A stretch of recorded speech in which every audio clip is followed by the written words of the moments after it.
How do you define Nepalको entrepreneurship ecosystem, startup ecosystem? Sir पहिलाको भन्दा धेरै राम्रो छ.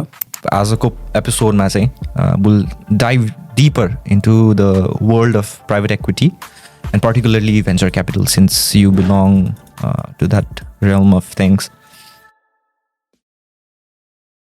Welcome to Why and How with MJK.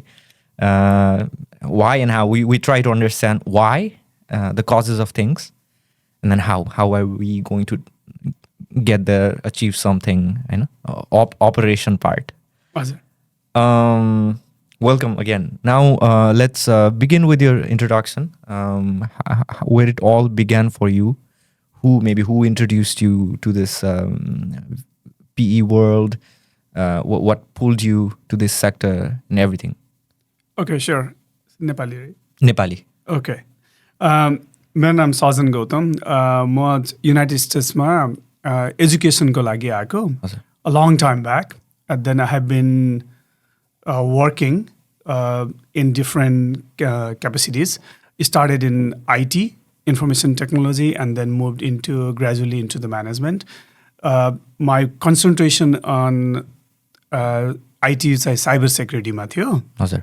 अनि cyber सेक्युरिटीबाट I got exposure into त्यो के भन्छ स्टार्टअप वर्ल्ड. अनि त्यो स्टार्टअप वर्ल्डमा पहिला एडभाइजर गरेँ अनि उनीहरूको प्रडक्टहरू किनेँ. देन मैले अलिअलि इन्भेस्ट गर्न थालेँ त्यसमा. अनि त्यो पछि अब fast forward few years now आफ्नै फन्ड छ. हजुर. अनि त्यो फन्डबाट हामी इन्भेस्ट गर्छौँ. त्यो चाहिँ मेरो ब्याकग्राउन्ड. इन्भेस्ट गर्ने भनेको स्टक मार्केटमा इन्भेस्ट गर्ने होइन, कम्पनीमा. You directly put in the money into the companies. हजुर, हामी डिरेक्टली कम्पनीमा मनी इन्भेस्ट गर्छौँ. तर मोर देन हाम्रो मनी, हाम्रो चाहिँ एक्सपर्टिज हो. कस्तो भने ठुलो चेक हामीले नलेखे पनि हाम्रो यो नो हाउ भन्छ नि, नलेजले गर्दाखेरि स्टार्टअपहरूले हामीलाई रिच आउट गर्ने हाम्रो चेक साइज भन्दा पनि हाम्रो एक्सपर्टिजले गर्दाखेरि. ल, PE को कन्सेप्ट इन्ट्रोड्युस गराउनु पऱ्यो भने यसलाई ब्रेक डाउन गरौँ त. What is PE, how does it work, how does it help? हजुर, म चाहिँ अब PE र VC भनेको VCलाई चाहिँ एउटा सबसेट अफ PE भन्ने जसरी लिन सकिन्छ होइन. अब त्यसमा जसरी आर्ग्यु गरे पनि हुन्छ. तर मेन कुरा चाहिँ जेनरली प्राइभेट इक्विटीहरू अलिकति ग्रोथ स्टेजमा आउँछ. उनीहरूले एकदमै अगाडि भनौँ न, एउटा स्टार्टअपको नयाँ आइडिया छ तर त्यो स्टार्टअपलाई सिधै PEले चाहिँ इन्भेस्ट गर्दैन. PEले चाहिँ अलिकति सर्टेन ग्रोथ भइसकेको हुनुपर्छ, एउटा ट्र्याक्सन भइसकेको हुन्छ अनि इन्भेस्ट गर्छ. PEलाई कसरी बुझ्ने? एउटा जो एउटा कमन लिसनर हुनुहुन्छ हामीलाई सुनिरहनु भएको, जसलाई PEको बारेमा केही पनि ब्याकग्राउन्ड नलेज छैन. अब हजुरले एक्सप्लेन गर्नु पऱ्यो भने PE कसरी फर्म हुन्छ, कस्तो मान्छेहरूले फर्म गर्छन्, के को लागि फर्म गर्छन् भन्नु पऱ्यो भने PEलाई कसरी बुझ्ने? ए हजुर, त्यो चाहिँ कस्तो हुन्छ भने अब जेनरली म एउटा मेरो स्टार्टअप छ या मेरो एउटा कम्पनी छ, मलाई पैसा चाहियो भने अब धेरै एभिन्युजहरू छ. अब एउटा एभिन्यू चाहिँ कस्तो भयो भने केही गरी पब्लिकै गइसकेको कम्पनी छ भने त पब्लिक मार्केटबाट पैसा उठायो, त्यो एउटा अप्सन भयो. IPO, stock market. हजुर, स्टक मार्केट. अर्को फ्रेन्ड्स एन्ड फ्यामिलीजहरूबाट पैसा उठायो, त्यो अर्को अप्सन्स भयो. थर्ड ब्याङ्क लोन लियो. हजुर, इन्स्टिट्युसनल लोन. हजुर, इन्स्टिट्युसनल लोन, ब्याङ्क लोन होइन, त्यो लियो. अर्को कति केसमा अब गभर्मेन्टहरूले फन्ड गरिरहेको हुन्छ होइन, पब्लिक प्राइभेट पार्टनरसिपबाट त्यो हुन्छ. अब सब्सिडिजहरू, ग्रान्ट्स. हजुर, सब्सिडिज, ग्रान्टहरू त्यस्तो हुन्छ. अनि यो फिफ्थ चाहिँ प्राइभेट इक्विटी. प्राइभेट इक्विटीमा चाहिँ कस्तो हुन्छ भने आफ्नो पोर्सन अफ द कम्पनी चाहिँ बेचेर आफ्नो एउटा स्टक, कम्पनीको प्राइभेट स्टक हुन्छ नि भन्नाले, या इक्विटी बेचेर अनि पैसा लिने हो भन्नाले. भनौँ न, मसँग मेरो सिम्पल एउटा कन्सेप्टको लागि मसँग एउटा घर छ, त्यो घरको कस्ट चाहिँ 100,000 छ भन्यो भने मैले 20% अफ मेरो घर चाहिँ प्राइभेट इक्विटीलाई 20,000मा बेचेँ भने जसरी त्यो हो कन्सेप्ट चाहिँ. ओके, सो भनेपछि एउटा होटेल छ. हजुर, 1 लाखको होटेल छ. हजुर, मलाई लगानी गर्नु छ. हजुर, मैले एक्लै सबै किन्न पनि सक्दिनँ, बेच्ने मान्छे तयार पनि छैन होला। हजुर। तर त्यो होटलबाट फाइदा हुन्छ भन्ने कुरा मैले बुझेँ। हजुर। अनि मैले के गरेँ भन्दाखेरि मलाई चाहिँ केही सेयर अफ द केही ओनरसिप त्यो होटलको किन्नको लागि चाहिँ मैले एउटा साथीहरूसँग ग्रुप बनाएँ। ल साथी हो, त्यो होटल किन्नु पऱ्यो, 1 लाखको होटल हो, हामी पुरै किन्न सक्दैनौँ, 20,000 जति हालेर 20% किन्न सक्छौँ, मसँग 20,000 पनि छैन भनिसकेपछि मैले अरू 3जना साथी खोलेर 5,000 मिलाएर हामीले 20,000 रुपियाँ जम्मा गऱ्यौँ भने त्यो 20,000 लिएर गएर हामीले होटलको मालिक जो उहाँसँग डिल बनायौँ, शर्त बनायौँ, अनि 20% हाम्रो भयो। सो पुल मनी खोजेर एउटा पुल क्रिएट गरेर अनि गएर काहीँको ओनरसिप किन्ने। एक्ज्याक्टली त्यही नै हो। यो कुरा भनेको अब हजारौँ वर्षदेखि चलिरहेको थियो होला कि होइन। प्राइभेट इक्विटी नै भन्दैन थियो, तर मान्छेले 2-4 जना साथीहरू मिलेर पैसा पुल गरेर इन्भेस्ट गरेर ल यसको एउटा हामी म्यानेजमेन्ट स्टेक लिन्छौँ, त्यो भनेको त हजारौँ वर्षदेखि चलिरहेको थियो नि। डेफिनेटली त्यही नै हो कि यो कुनै यो कहिलेकाहीँ मान्छेहरूले त्यसलाई ओभर कम्प्लेक्स बनाउँछ, तर प्राइभेट इक्विटी भनेको कम्प्लेक्स कुरा होइन, एकदमै सिम्पल कुरा। तर फरक के भइदियो भन्दाखेरि यदि हामी पी भनेर नगएको भए 4 जना साथी अघि हामी मिलेर जुन 5,000 हाल्यौँ नि, त्यसमा 5% रामको, 5% श्यामको, 5% हरिको, 5% मिलनको हुन्थ्यो होला। हजुर। तर अहिले हामीले के गरिरहेको छौँ भने हामी 4 जना मिलेर चाहिँ हामी 4 भाइ भन्ने कम्पनी खोल्यौँ। हजुर। अनि त्यो अब चाहिँ 5% राम हरि श्याम मिलनको नभइकन हामी 4 भाइ भन्ने कम्पनीको नाममा 20% भयो। हजुर। त्यही नै हो, हुनलाई त्यही नै हो। तर अब कस्तो छ भने अब प्राइभेट इक्विटी रजिस्टर गरेपछि अब सर्टेन जुरिस्टिक्सन अनुसारको, अब अमेरिकामा एउटा होला, नेपालमा एउटा होला, इङ्ल्यान्डमा एउटा होला, अब सर्टेन रेगुलेसन्सहरू चाहिँ छ होइन। अब लोकल रेगुलेसन्स चाहिँ फलो गर्नुपर्छ होइन, थरीको ठाउँको अनुसार। तर अब अघि मिलनले भनेको जस्तो 4 जना मान्छेहरू राम श्याम भरत र मिलन मिलेर गऱ्यो भने अब त्यसमा कुनै अफिसियल स्ट्रक्चर हुँदैन होला होइन। तर यसमा चाहिँ अब प्राइभेट इक्विटी जस्तो रजिस्टर्ड प्राइभेट इक्विटीमा चाहिँ एउटा रजिस्टर्ड स्ट्रक्चर हुन्छ होइन, अनि सर्टेन रुल्सहरू फलो गर्नुपर्ने हुन्छ। अनि कतिवटा केसमा चाहिँ प्राइभेट इक्विटीले पनि अर्काको पैसा लिएको हुन्छ। भनौँ न अब राम हरि श्याम मिलनले मिलेर त्यो जुन बनाएको छ नि इक्विटी एउटा इन्स्टिट्युसन, त्यसले केही गरी गोविन्दसँग पैसा लिएको रहेछ भने या अर्को रमासँग पैसा लिएको रहेछ भने, उठाएको रहेछ भने, अब त्यसलाई पनि त एउटा कन्ट्र्याक्चुअल अब्लिगेसनहरू हुनु पर्यो होइन। उसले आफ्नै पैसा नहालेर बरु पैसा रहेछ भने त्यो चाहिँ अब प्राइभेट इक्विटीको स्ट्रक्चरहरूले अलिकति डिफाइन गर्छ। त्यो अलिकति बढी स्ट्रक्चर्ड मेथड हो त्यो। अनि त्यसभरिको पनि अब कम्पोनेन्ट, अब हामी 4 जना त मिल्यौँ, हामीलाई के थाहा भयो भने हामी 4 जना मिलेर पैसा उठायौँ भने हामीले लगानी गर्न सकिँदो रहेछ, लगानी गर्ने ठाउँ खोज्न सकिँदो रहेछ, त्यसबाट फाइदा लिन सकिँदो रहेछ, फाइदा बाँड्न सकिँदो रहेछ भन्ने कुरा बुझ्यो होइन।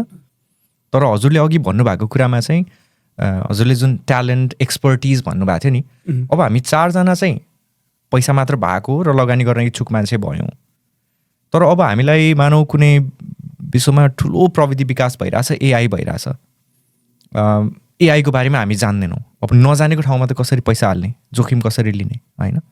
रियल इस्टेट भयो भने त्यसको बारेमा पनि हामीलाई थाहा नहुनसक्छ होइन, जग्गा सम्पत्ति किनबेचको त्यसको बारेमा पनि हामीलाई एक्सपर्टिज चाहियो।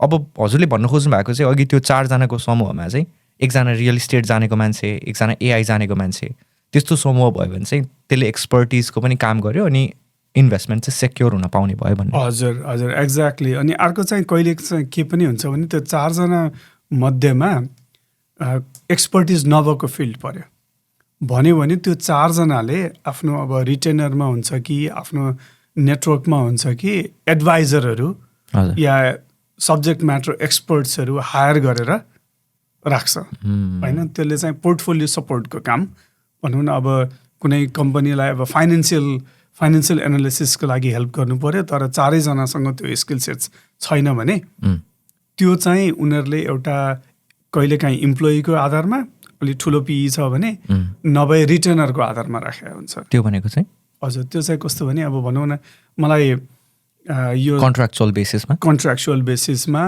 या कन्सल्टिङ बेसिसमा राखेको हुन्छ। Ah okay.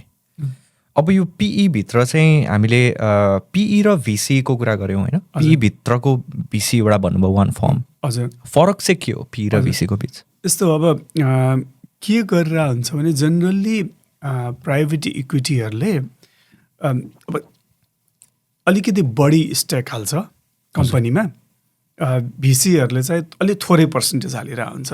अब 20-25% जति प्राइभेट इक्विटीले हाल्छ भने भिसीले त्यति धेरै हालिरहेको हुँदैन इन जेनरल होइन।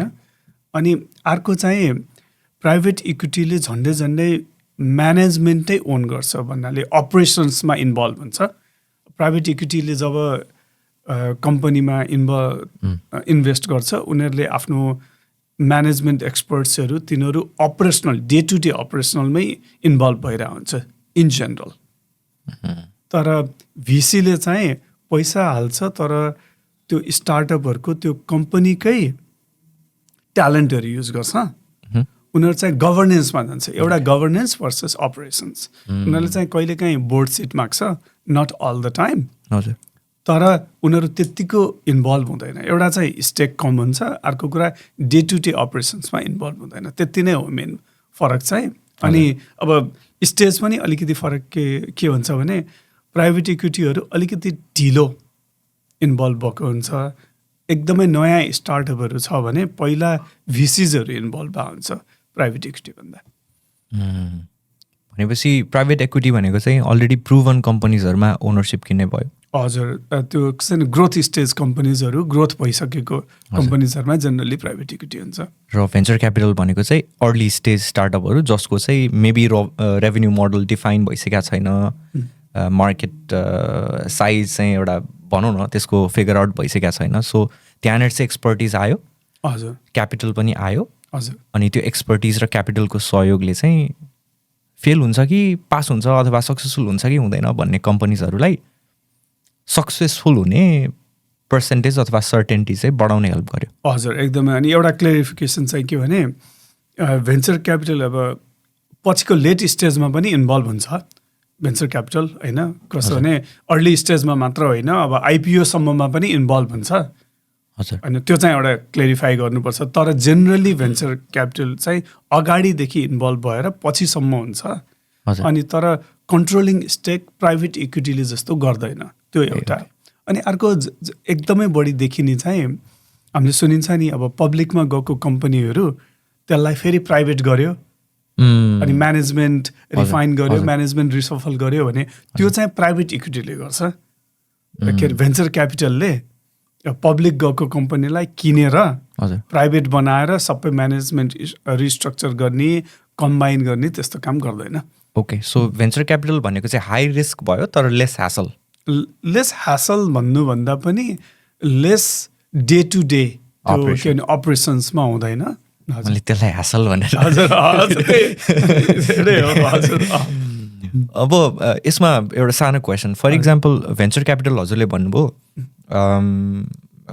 वर्किङ स्ट्रक्चर उनीहरूको बिजनेसलाई मोर डिफाइन्ड बनाउनको लागि हेल्प गर्ने भनेर आयो होइन। इट्स फर इक्जाम्पल मैले एउटा भनौँ न अब स्टार्टअप भनेको त भर्खरको त्यो एन्टरप्रेन्योरहरूले फिगर आउट गरेर गरिरह यङ पिपल होइन। तर थोरै स्टेक लिएर जाँदाखेरि चाहिँ त्यो कम्पनीको ओनरसिप पनि नलिने भइसकेपछि वन्स त्यो भेन्चर क्यापिटल जुनमा इन्भेस्ट गर्नुहुन्छ they don't fill your need any more. Is there a risk that you are kicked out early and can not take away your हुन्छ नि जति प्रफिट हजुरहरूले रियलाइज गर्न सक्नुहुन्थ्यो। मेबी हजुरहरूको इच्छा चाहिँ मैले 5 लाख लगानी गरेर म 50 लाख निकाल्छु भन्ने थियो गोल भने भेन्चर क्यापिटलको स्टेक बढी र म्यानेजमेन्टको कन्ट्रोल तपाईँहरूको नहुने गर्दाखेरि 5 लाखबाट 50 लाख गोल तर 10 लाख हुँदैखेरि हजुरहरूको एक्जिटलाई फोर्स गर्ने त्यो रिस्क हुँदैन? त्यस्तो जेनरली हुँदैन। अब एउटा त अब कन्ट्र्याक्चुअल हुन्छ, हजुर होइन, कन्ट्र्याक्ट हुन्छ। अनि अर्को कुरा स्टार्टअपहरूले भेन्चर क्यापिटललाई पिक गर्दाखेरि खालि पैसाको लागि मात्र पिक गरे हुँदैन, एक्सपर्टिजको लागि पिक गरेको हुन्छ होइन। त्यो भनेपछि उनीहरूले किक आउट गर्ने भनेको चान्स कमै हुन्छ त्यो एउटा। अनि अर्को अब कहिलेकाहीँ चाहिँ हुन्छ त्यो होइन एसोसिएसन बेसमा, कहिलेकाहीँ अब भेन्चर क्यापिटललाई पनि आफैलाई पनि अर्ली स्टेजमा फोकस गरे हुन्छ, लेट स्टेजमा उनीहरूको एरिया होइन भने आफैले अब के भने प्रिसिड सिड स्टेजमा इन्भेस्ट गरेपछि सिरिज ए बी जस्तो अलिकति लेट स्टेजमा उनीहरू आफै निक्लिन्छ कि भेन्चर क्यापिटलले ओके म अब क्यास आउट गर्छु, हजुर म त्यो क्यास आउट गरेर त्यो पैसा अरूमा लगाउँछु भनेर हुन्छ। ओके, हजुरले अघि सिड र प्रिसिड भन्नुभयो, त्यसलाई चाहिँ स्टार्टअपको वर्ल्डमा how do you define it, कसरी बुझ्ने त्यसलाई? हजुर, प्रिसिड भनेको चाहिँ जेनरली एकदमै अर्ली स्टेजमा प्रिसिड सिड दुइटै अब अलिकति त्यो नै छ, कहिलेकाहीँ त्यो बाउन्ड्री क्रस हुन्छ होइन, जहाँ चाहिँ प्रडक्ट आइडिया छ हजुर अनि प्रडक्ट पनि अलिअलि बनिसक्यो तर मास मार्केट भएको छैन, ओके, कस्टमर भए पनि 1-2वटा कस्टमर मात्रै छ अनि डिजाइन फेजमै छ भनौँ न, त्यो चाहिँ त्यसलाई चाहिँ प्रिसिड सिड स्टेजको कम्पनीजहरू चाहिँ त्यस्तो हुन्छ मोडलहरू। ओके, सो अब स्ट्रक्चरमा आउँदाखेरि चाहिँ पिई र भिसीको अहिले हजुरले कुरा गर्दाखेरि यो भित्रको चाहिँ पिजहरूलाई गभर्न गर्ने गभर्नेन्स मोडल भनौँ न, त्यसको अर्गनाइजेसनल स्ट्रक्चर चाहिँ कस्तो हुन्छ, त्यसको मोडल कस्तो? यो जेनरल पार्टनर्स, लिमिटेड पार्टनर्स, हजुर म भिसीमा जेनरल पार्टनर हुनुहुन्छ नि? हजुर हजुर, यस्तो हुन्छ। यो अब पिईमा जेनरली त्यस्तो जेनरल पार्टनर्सहरू भने भिसीमा हुन्छ जेनरल पार्टनर्स र लिमिटेड पार्टनर्स भनेको सिम्पल हो। जेनरल पार्टनर्स भनेको चाहिँ जसले चाहिँ फन्ड म्यानेज गर्छ त्यसलाई चाहिँ जेनरल पार्टनर्स भन्छ। अनि इन्भेस्टर्सहरू चाहिँ जो चाहिँ अब फन्डमा इन्भेस्ट गरेको हुन्छ, जसले चाहिँ भनौँ न अब $10 million को फन्ड छ अनि कसैले $100,000 हालेको छ त्यो फन्डमा भने चाहिँ त्यसलाई चाहिँ लिमिटेड पार्टनर्स भन्छ। लिमिटेड पार्टनर्स भनेको चाहिँ सिम्पली भन्दाखेरि इन्भेस्टर हो कि इन्भेस्टर इन अ फन्ड, त्यसलाई चाहिँ लिमिटेड पार्टनर भन्छ। जसले चाहिँ म्यानेज गर्छ फन्ड त्यसलाई चाहिँ जेनरल पार्टनर्स भन्छ। त्यो त्यस्तो कम्प्लेक्स कुरा होइन, त्यो मनी म्यानेजर भर्सेस इन्भेस्टर्स भने जस्तै हो। ओके, अनि त्यसमा चाहिँ जस्तो कतिजना अथवा कस्तो मान्छे चाहिँ जेनरल पार्टनर्सको लागि मोर फेभरेबल, अथवा कतिजनासम्म चाहिँ लिमिटेड पार्टनर्स हुने, अथवा कस्तो मान्छे चाहिँ लिमिटेड पार्टनर्सको रोलमा बस्ने भन्ने कसरी डिफाइन गर्ने? हजुर, त्यस्तो हुँदैन, हार्ड एन्ड फास्ट रुल हुँदैन। तर कस्तो भइरहेको हुन्छ भने जेनरली जेनरल पार्टनर्सले डे टु डे अपरेसन्सदेखि लिएर त्यो फन्ड म्यानेज गर्नुपर्ने भए भएर जेनरल पार्टनर्सको अलिकति ब्रोड नलेज हुन्छ अनि डोमेन नलेज पनि हुन्छ सर्टेन, होइन, दुइटै ब्रेथ एन्ड डेप्थ दुइटै हुन्छ। लिमिटेड पार्टनर्स चाहिँ जेनरली इन्भेस्टर्सै हो। अब फन्ड अनुसार डिफ्रेन्ट हुन्छ। अब हामीहरूको फन्डमा चाहिँ लिमिटेड पार्टनर्सहरू जेनरली हामीले एक्सपर्ट्सहरू खोजिरहेको हुन्छौँ। जेनरल त्यो के भने जेनरलिस्ट भन्दा एक्सपर्ट खोज्यो भने हामीलाई पैसा मात्र होइन, हामीलाई त्यो एक्सपर्टिज र त्यो नेटवर्कले हाम्रो पोर्टफोलियो कम्पनीलाई हेल्प हुन्छ भनेर हामीले चाहिँ लिमिटेड पार्टनर्सलाई एक्सपर्ट्स खोजिरहेको हुन्छौँ जेनरली। मैले थाहा छैन मैले राम्ररी त्यो एन्सर। डेफिनेटली कोही कोही कुनै डोमेनमा एक्सपर्टिज पनि डेभलप गरिरहेको अथवा गरिसकेको मान्छे र इन्भेस्टमेन्ट पनि गर्छु भयो भने rather than having somebody who is only coming with money, you would also prefer to have someone who is coming with expertise as well. हजुर, त्यो चाहिँ एक्ज्याक्टली। अनि अर्को चाहिँ कस्तो भने अलिकति एजुकेसनल कम्पोनेन्ट पनि छ। भनौँ न एकजना मान्छे चाहिँ भनौँ न इमेजिन डक्टर होइन, मेडिसिन डक्टर, ऊ इन्भेस्टर्स भएर आयो भने हामीले डक्टरभन्दा बाहिरको फिल्डको नि एक्सपिरियन्स हुन्छ नि त, होइन। हामीले डक्टरलाई he or she may not necessarily know how to invest, होइन, या के भने भेन्चर क्यापिटल कसरी गर्छ भन्ने थाहा हुँदैन होला। तर हामीले कसरी काम गरिरहेछौँ, कसरी हामीले फाइनेन्सियल ड्यु डिलिजेन्स गर्छौँ, कसरी त्यो गर्छौँ भन्ने सिकाउँ, त्यो ट्रान्सपेरेन्टली सिकाउँछौँ। त्यो भएपछि भोलि गएर डक्टरले यसरी इन्भेस्टमेन्ट म्यानेजमेन्ट हुन्छ, भोलि गएर म एउटा नयाँ स्टार्टअप खोल्यो भने के हो त प्रोसेस, त्यो भन्ने एउटा एजुकेसनल कम्पोनेन्ट पनि हुन्छ। Ah okay okay, so they are not, हजुरले फेरि अर्को तरिकाबाट त्यही कुरालाई बुझ्दाखेरि डक्टर हुनुभयो उहाँलाई डक्टरको मेडिसिन फिल्डको राम्रो नलेज छ, त्यहाँभित्र भएको टेक्नोलोजीको राम्रो नलेज छ, बट उहाँ चाहिँ फाइनेन्सियल साइडमा त्यति धेरै अवेर हुनुहुन्न, गर्न सक्ने फाइनेन्सियल क्यापेसिटी छ तर भनौँ न बिजनेस साइडमा चाहिँ त्यति धेरै अवेर हुनुहुन्न भने त्यो गाइडेन्स पनि आउने भयो हजुर so the investors know where their money is going हो एक्ज्याक्टली त्यो पनि हुन्छ अनि अर्को चाहिँ कस्तो हुन्छ नि भोलि गएर भन्नु न कुनै टाइममा गएर डक्टरले म नयाँ भेन्चर स्टार्ट गर्छु होइन मेरो प्रोफेसनल करियर चाहिँ चेन्ज भएर अर्को गर्छु भन्यो भने कसरी त्यो प्रोसेस काम गर्छ त होइन स्टार्टअप कसरी काम गर्छ स्टार्टअपले पैसा कसरी रेज गर्छ उनीहरूको फाइनेन्सियल एनालाइसिस फाइनेन्सियल डिलिजेन्स कसरी हुन्छ त्यो भनेको पनि एउटा सिक्दै जान्छ कि यो it's a learning process for everybody definitely अब भेन्चर क्यापिटलहरूको मार्केटिङ जस्तो फर इक्जाम्पल अघि डक्टरहरूकै इक्जाम्पल आउँदाखेरि मेबी डक्टरलाई मेडिसिन कसरी बन्छ भन्ने he knows maybe the chemistry behind it होइन बट मार्केटिङ साइड नआउन सक्छ नि होइन सो मार्केटिङमा चाहिँ maybe somebody with more business acumen अलिकति मोर एक्सपर्टिज भएको मान्छेले गाइड गर्न सक्यो सो द्याट डक्टरको जसलाई केमिस्ट्री थाहा छ बट बिजनेस साइड थाहा छैन हि गेट्स हेल्प हजुर त्यही त भाइस वर्सा अब हामीले नै पनि यो काम गर्न थालेपछि कतिवटा कुरा अब बायोटेकहरू यिनीहरूको हामीलाई अलिकति कम नलेज थियो तर हामीले बायोटेक एक्सपर्ट्स हेल्थ केयर एक्सपर्ट्सहरूसँग कुरा गरेर काम गर्दा गर्दै अब हाम्रो पनि नलेज बढिसक्यो कि त्यो हुनाले यो चाहिँ कस्तो भने एउटा नलेज गेनिङ प्लेटफर्म पनि भइरहेछ ओके हजुरले यो भेन्चर क्यापिटलको प्राइभेट इक्विटीको दुनियाँलाई बुझ्नु भएसम्म दुनियाँमा भेन्चर क्यापिटल प्राइभेट इक्विटीहरूको रोल चाहिँ कसरी इभल्भ हुँदै आयो जस्तो लाग्छ यसको निड यसको अर्जेन्सी कसरी ग्रो भइरहेछ अनि यिनीहरूले ओभरअल भनौँ न यो जुन स्टार्टअप इकोसिस्टम भयो अथवा इनोभेसन इकोसिस्टम भयो तिनीहरूलाई अगाडि बढाउन सपोर्ट गर्नको लागि चाहिँ कस्तो रोल खेलिरहेको पाउनुहुन्छ यो चाहिँ कस्तो जेनरली अब अघि नै हामीले कुरा गरेको जस्तो क्यापिटलको एभिन्युज मल्टिपल छ होइन अब फ्रेन्ड्स एन्ड फ्यामिलीज भयो ब्याङ्क भयो गभर्मेन्ट ग्रान्ट भयो सबै कुरा भयो यो भेन्चर क्यापिटल भनेको चाहिँ अलिकति अरूभन्दा अलिकति रिलेटिभली नयाँ हो होइन अनि त्यसमा चाहिँ यिनीहरूले रोल कसरी इभल्भ भइरहेछ भने अलिकति आइडिया भयो अब तर पैसा सिग्निफिकेन्ट चाहियो होइन आइडिया छ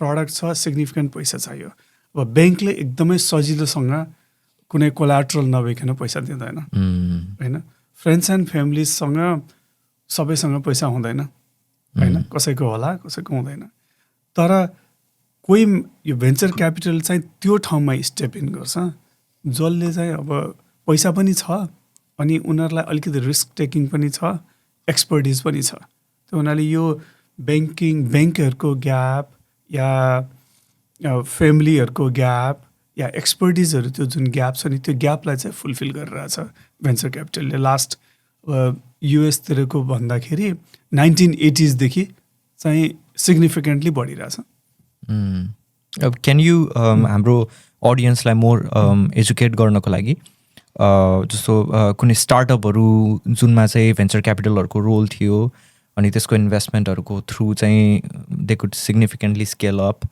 अनि इस्टाब्लिस हुन मद्दत गर्यो नेपालको इक्जाम्पल अथवा अमेरिकाको इक्जाम्पलहरू हाउ डु भेन्चर क्यापिटल्स हामीले देखिने भिजिबल कम्पनीजहरू इभन होइन अब ट्विटरहरूकै ग्रोथ गर्नको लागि सुरुमा त एन्जल इन्भेस्टर्सहरू आउनु भयो होइन म अब युएसको कन्टेक्स्टमा भन्न सक्छु होइन युएसको कन्टेक्स्टमा चाहिँ अब एयरबिएनबीहरू फेसबुकहरू उबरहरू यिनीहरू सबै नै भेन्चर क्यापिटलिस्ट ब्याक्ड कम्पनीज हो त्यो अर्ली स्टेजमा त्यो भेन्चर क्यापिटलिस्टहरूले आएर पैसा दिएर तिनीहरूलाई स्केल गर्न हेल्प गरेको हो त्यस्तै इक्जाम्पल कम्पनीजहरू धेरै जस्तो कम्पनी अहिले आएको स्पेसल्ली टेक्नोलोजी वर्ल्डमा भिसी मनी नलिने कम्पनीजहरू एकदमै कम छ एकदमै नै कम छ टेक्नोलोजीमा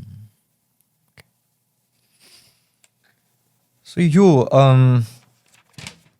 हामीले जुन इकोसिस्टमको कुरा गऱ्यौँ नि अब जस्तै होइन माइक्रोसफ्ट गुगल एमाजोन यो सबै बिग कम्पनीजहरूमा त्यो एउटा मनी पनि आयो तर अघि हजुरले सुरुमा हामीले भनेको जस्तो एक्सपर्टिज पनि आयो सो राम्रो आइडिया छ तर त्यो राम्रो आइडियालाई चाहिँ राम्रो बिजनेस बनाउनको लागि चाहिने सबै कम्पोनेन्टहरू आयो एउटा हिसाबले अब यो होल प्रोसेसमा पैसा लिने प्रोसेसमा चाहिँ एउटा प्राइभेट इक्विटी अथवा भेन्चर क्यापिटलले कसरी काम गर्छ? हामीले एज अ एउटा स्टार्टअप फाउन्डर मैले चाहिँ मेरो लागि कुन चाहिँ भेन्चर क्यापिटल अप्रोप्रिएट हुन्छ भनेर मैले खोज्ने हो कि भेन्चर क्यापिटल अथवा प्राइभेट इक्विटी कम्पनीहरूले चाहिँ कुन बिजनेसमा इन्भेस्ट गर्न अप्रोप्रिएट हुन्छ भनेर कसले चाहिँ कहाँ खोज्ने हो? यो दुइटै हुन्छ। के हुन्छ भने अब स्टार्टअपहरूले पनि आफ्नो आइडियाज आफ्नो प्रडक्टलाई पैसा चाहिएपछि हामीलाई कसले फाइनेन्स गर्छ त भनेर स्टार्टअपहरूको साइडबाट खोज्नै पर्छ होइन। अब भनौँ न मेरो एउटा प्रडक्ट छ, सिम्पल भनौँ न, कसले मलाई पैसा दिन्छ त भन्ने त आफ्नो एउटा के भने लोन गर्ने मान्छे या त्यो गर्ने उसले खोज्छ स्टार्टअप। अनि भेन्चर क्यापिटलको साइडमा पनि उनीहरूले पनि कहाँ इन्भेस्ट गर्ने त भनेर कन्स्ट्यान्टली खोजिरहेको हुन्छ नि। यो इन अ वे ब्याङ्कै भनौँ न, ब्याङ्कमा पनि म एकजनालाई लोनलाई चाहिरहेछ, म स्टार्टअप छ भने कुन ब्याङ्कसँग पैसा लिने, मेरो एउटा बिजनेस छ भने कुन ब्याङ्कसँग पैसा लिने भन्ने त्यो बिजनेसम्यानले जहिले पनि सोचिरहेको हुन्छ एन्टरप्रेनरले। अनि एट द सेम टाइम ब्याङ्कहरूले पनि त कहाँ लगानी गर्ने भनेर सोचिरहेको हुन्छ। त्यो हुनाले एउटै हो कुरा, उस्तै नै हो। यो कुनै रकेट साइन्स होइन। हामीलाई सोच्दाखेरि चाहिँ भेन्चर क्यापिटल र पी भनेको अरू ब्याङ्किङ मेथोडोलोजी अरू ब्याङ्किङ प्रोसेसभन्दा डिफ्रेन्ट छ जस्तो लाग्छ, तर त्यति धेरै डिफ्रेन्ट छैन। यो ब्याङ्क्सहरूबाट पैसा लिने कुरा र सो पिइभिसीमा पनि मानौँ अब नेपालमा त्यति धेरै पिइभिसीहरू अभाइलेबल छैनन् भने त्यहाँनिर लिमिटेड होला खोज्नको लागि। तर पैसा लिँदाखेरि पनि एउटा ठुलो मार्केटमा त मल्टिपल पिइभिसिसहरू छन् मेरो कम्पनीमा इन्भेस्ट गर्न भने हाउ सुड वान फाउन्डर, एउटा फाउन्डरले चाहिँ कसरी रोज्ने, मैले कसको पैसा लिने भन्ने कुरा पनि त होला। हजुर, त्यो अब मेन त प्रायोरिटी नै हो होइन।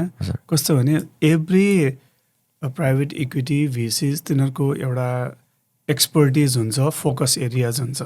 अब म चाहिँ एउटा स्टार्टअप अन्टरप्रेनर भएँ, मलाई 5वटा भिसिसहरूको अप्सन्स छ जसले चाहिँ मलाई पैसा लि भनिरहेछ भने मैले कसको पैसा लिने भन्दाखेरि मेरो निड कहाँ छ त होइन, टर्म्स कस्तो छ, उनीहरूले के टाइपको सर्भिसेसहरू प्रोभाइड गर्छ, यो पिइभिसिसले उनीहरूको एक्सपर्टिज के छ। अब मलाई चाहिँ ग्रोथमा फोकस छ, मलाई गो टु मार्केटको लागि हेल्प चाहिरहेछ, मलाई धेरै नेटवर्क भएको हेल्प चाहिरहेछ भने मैले यस्तो भिसी र पिईलाई खोज्छु कि जसको धेरै नेटवर्किङ गो टु मार्केटको एक्सपर्टिज छ।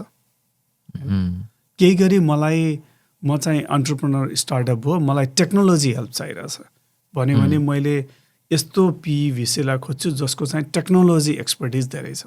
त्यो एक्सपर्टिज अलाइनमेन्ट हो कि खालि पैसा अलाइनमेन्ट भन्दा पनि त्यस्तो अप्सन छ भने। ओके, अब अप्सनै छैन भने त जसले पैसा दियो त्यसकै लिनुपर्छ। यो मोमो भिसी, हामीले मोमो भिसीको बारेमा कुरा गरेको छैन। Now let's talk about Momo VC होइन। What is this idea? यहाँहरू कहिलेदेखि मोमो भिसी भनेर रन गरिरहनु भएको छ? What is it? एन्ड तपाईँहरूको चाहिँ यो जुन इकोसिस्टम, एन्टरप्रेन्योरियल इकोसिस्टम बिल्ड गर्नेमा रोल छ, त्यो त्यसको लागि चाहिँ हजुरहरूको अप्रोच कस्तो छ अहिलेसम्म? हजुर, स्योर, एब्सोल्युटली। यो मोमो भिसी भनेको चाहिँ म र प्रीति अधिकारी, अर्को फेलो नेपाली, दुईजनाले खोल्यौँ होइन। यो हामी चाहिँ दुईजना जेनरल पार्टनर्स, फाउन्डर्स। अबाउट हामीले रजिस्टर गरेको 2024 को जुलाईतिर, तर अपरेसन सुरु गरेको जनवरी अफ 2025, 1 वर्ष जति भयो। हाम्रो कसरी यसको स्टोरी या हिस्ट्री चाहिँ के हो भने प्रीतिले अलरेडी नै द ग्रेट नेपाली डायस्पोरा भनेको 2-3 वर्ष चलाइरहेको थियो। त्यसले चाहिँ एउटा एक्सपर्ट नेटवर्क भनौँ न, त्यो डिफ्रेन्ट डोमेन एक्सपर्टिज भएकोहरूलाई एउटा नेटवर्क बनाइसकेको थियो होइन। त्यो एउटा भयो। अनि अर्को अब हामीले 4 पिलर्समा कुरा गर्छौँ नि। अनि त्यही नै बेलामा एउटा नेपाल भेन्चर स्टुडियो भनेर उसले अरू मान्छेहरूसँग अलिअलि मिलेर उसले लिड गरेर चलाइरहेको थियो नेपाल भेन्चर स्टुडियो भनेको। त्यो भेन्चर स्टुडियोमा चाहिँ यो विभिन्न स्टार्टअपहरूले आएर पिच गरेर मेन्टर मेन्टी म्याचिङ गरेर एउटा त्यो भेन्चर त्यो स्टार्टअपहरूलाई सपोर्ट गरिसकेको थियो। त्यो दुईवटा कुरा। त्यो के भएको थियो भने एक्सपर्ट नेटवर्कहरू पनि मिलेको थियो। एक्सपर्ट नेटवर्कहरू पनि अलरेडी छ, स्टार्टअपहरू पनि अलरेडी छ, एडभाइस पनि भइरहेछ एक आपसमा, कोलाबोरेसन पनि भइरहेछ। एउटा कुरा मिसिङ के थियो भने चेक चाहिँ लेखेको थिएन, पैसा चाहिँ दिएको थिएन। अब यो एडभाइजरहरूले यिनीहरूले पैसा दिएको थिएन केही, तर त्यो स्टार्टअपहरू त राम्रो भइरहेको थियो। इमेजिन केही गरी अनि उनीहरूलाई पैसा पनि चाहिरहेको थियो स्टार्टअपहरूलाई पनि। त्यो राम्रो भएको स्टार्टअपमा एडभाइजरहरू कसैले पैसा अलिकति भएको मान्छेले इन्भेस्ट गरेको भए स्टार्टअपहरूलाई पनि सजिलो हुन्थ्यो होइन। त्यो के भने इन्भेस्टर्सहरूले पनि राम्रो पैसा बनाउँथ्यो नि त डेफिनेटली होइन। त्यो ग्याप चाहिँ क्लोज गरौँ भनेर चाहिँ अनि मोमो बेसी खोलेको। अब मिसिङ पिस चाहिँ त्यो थियो के भने फन्डिङ थियो, अनि let's close that missing piece भनेर फन्ड के अरे मोमो बेसी फन्ड गऱ्यौँ। अब त्यो पछि अर्को कुरा के पनि भने ठिकै छ नि त, हामीले एक्सपर्टिजहरू पनि भयो, स्टार्टअपहरू पनि छ, फन्डिङ पनि छ। अब चाहियो तिनीहरूलाई कसरी सबैजनालाई एकै प्लेटफर्ममा लिएर आउने, कसरी एउटाले अर्कोलाई नलेज सेयर गर्ने, त्यो भनेर चाहिँ स्टार्टअप रिसोर्स हब भनेको हामीले 2025 जुलाईतिर पाइलट लन्च गऱ्यौँ। त्यसको चाहिँ in a way market place जस्तो सबैले एक ठाउँमा रजिस्टर गर्छ, अनि mentor mentee matching, adviser finding, अनि स्टार्टअपहरूलाई अब थरीथरीको रिसोर्सेसहरू प्रोभाइड गर्ने, त्यो भनेर अहिले खोल्यो। त्यो 4वटा पिलरमा काम गरिरहेको छ, क्लोजिङ द लुप भनेर। ओके, त्यही यो एक्सपर्ट नेटवर्क भनेर हजुरले नलेजको कुरा गर्नुभयो होइन। नेपाल भेन्चर स्टुडियो भनेको एक्सपेरिमेन्ट र प्रोडक्टहरू डेभलप गर्ने हेल्प गर्ने। हजुर हजुर, पाइलट गरेर पछि त्यसलाई अब अहिलेसम्मलाई चाहिँ हामीले पहिला नै इन्सेप्ट गरिसकेको प्रोडक्ट, पहिले नै बनेको प्रोडक्टलाई अलिकति हेल्प गरिरहेको थियौँ। तर हाम्रो फ्युचर भिजन चाहिँ कुनै न हामी प्रडक्ट पनि डेभलप गर्दै जाने या कम्पनी पनि डेभलप गर्दै जाने, जहाँ चाहिँ अब ग्याप देखिएको छ भनौँ न। अब इमेजिन मार्केटमा सर्टेन प्रब्लम छ तर कसैले पनि एड्रेस गरेका छैन भन्यो भने हामीले एउटा कम्पनी नै खोलेर नेपाल भेन्चर स्टुडियो टाइपबाट कम्पनी नै खोलेर तिनीहरूलाई स्केल गर्ने, त्यो चाहिँ गोल हो। ओके, नेपालको स्टार्टअप इकोसिस्टम कस्तो छ अहिले? तपाईँले कस्तो पाउनुहुन्छ तपाईँले काम गरेर बुझ्दासम्मको? हाउ डु यु डिफाइन नेपालको एन्टरप्रेन्योरसिप इकोसिस्टम, स्टार्टअप इकोसिस्टम? सर पहिलाको भन्दा धेरै राम्रो छ, विकास भइरहेछ धेरै कुरा। तर कतिवटा कुरा चाहिँ कस्तो भने यो नेपालमा मात्र होइन, जहाँको पनि त्यही हो प्रब्लम। सुरुमा कसरी सबै कोअर्डिनेट गर्ने, कसरी अगाडि बढ्ने भन्नेको चाहिँ अलिकति च्यालेन्ज चाहिँ छ त्यहाँ। तर त्यो च्यालेन्ज अब हामी पनि लागिरहेछौँ त्यो सल्भ गर्नलाई। राम्रो कामहरू एकदमै धेरै भइरहेछ ठाउँ ठाउँबाट। उनीहरूले यति धेरै अहिले स्टुडियोजहरू छ, यति धेरै इन्क्युबेटर्सको कुरा भइरहेछ, कसरी एन्टरप्रेन्योरहरूलाई सपोर्ट गर्ने भन्ने धेरैवटा के भने च्यानल्सहरू निक्लिरहेछन्। खालि अब सबैलाई कसरी राम्ररी कोअर्डिनेट गर्ने, कसरी त्यसलाई स्केल गर्ने भन्ने चाहिँ अझै त्यो ग्याप छ, त्यो एउटा ग्याप देखिरहेको छु। अनि अर्को यही नै कुरा पनि कसरी त्यही अलङ द सेम लाइन होइन, हामीले त्यो हाम्रो न्यारेटिभ के हो त होइन, के चाहिँ छ, के राम्रो कुरा छ होइन, नेपालमा कतिवटा कुरा राम्रो रहेछ, कुन पोइन्टमा चाहिँ हामीले फोकस गर्नु पर्यो, कुनलाई चाहिँ प्रायोरिटी दिनु पर्यो भन्ने त्यो चाहिँ अलिकति अझै डिफाइन गर्न बाँकी छ। सो नर्मली अब यो स्टार्टअप्समा त डेफिनेटली होइन, फ्रेस आउट अफ कलेज कतिपय मैले चिनेको साथीहरू त कलेज ड्रप आउटै गरेर पनि स्टार्टअपमा इन्भेस्टेड हुनुहुन्छ होइन. सो एउटा धेरै यङ हुँदाखेरि you like to do things अनि अब आफूलाई थाहा भएको आइडियामा आफूलाई मन लागेको आइडियामा चाहिँ साथीहरूको ग्रुप बनाऊ भनेर इट्स भेरी र भनौँ न प्रोसेस अफ फाउन्डिङ एउटा स्टार्टअप कुनै पनि सुरु गर्नु एन्टरप्रेन्योरसिप इट्स भेरी र जर्नी. अनि on the way along you learn things कतिपय कुराहरू फिगर आउट गर्दै जानुपर्ने होला होइन. हजुरहरूको रोल चाहिँ as a VC what has been your role in you can pick an example कुनै इक्जाम्पल लिएर पनि भन्न सक्नुहुन्छ.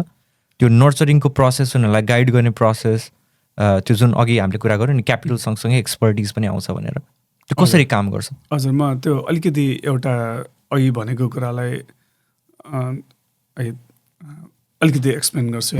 के भने एउटा मिसकन्सेप्सन चाहिँ के छ भने स्टार्टअपहरूमा एकदमै यङहरू मान्छे मात्रै धेरै छ भने त्यो चाहिँ होइन. के भइरहन्छ भने कतिको मान्छेहरू आफ्नो ठुलो लङ प्रोफेसनल करियर पछि नयाँ स्टार्टअपहरू खोलिरहेको हुन्छ. त्यो धेरैजना छ होइन.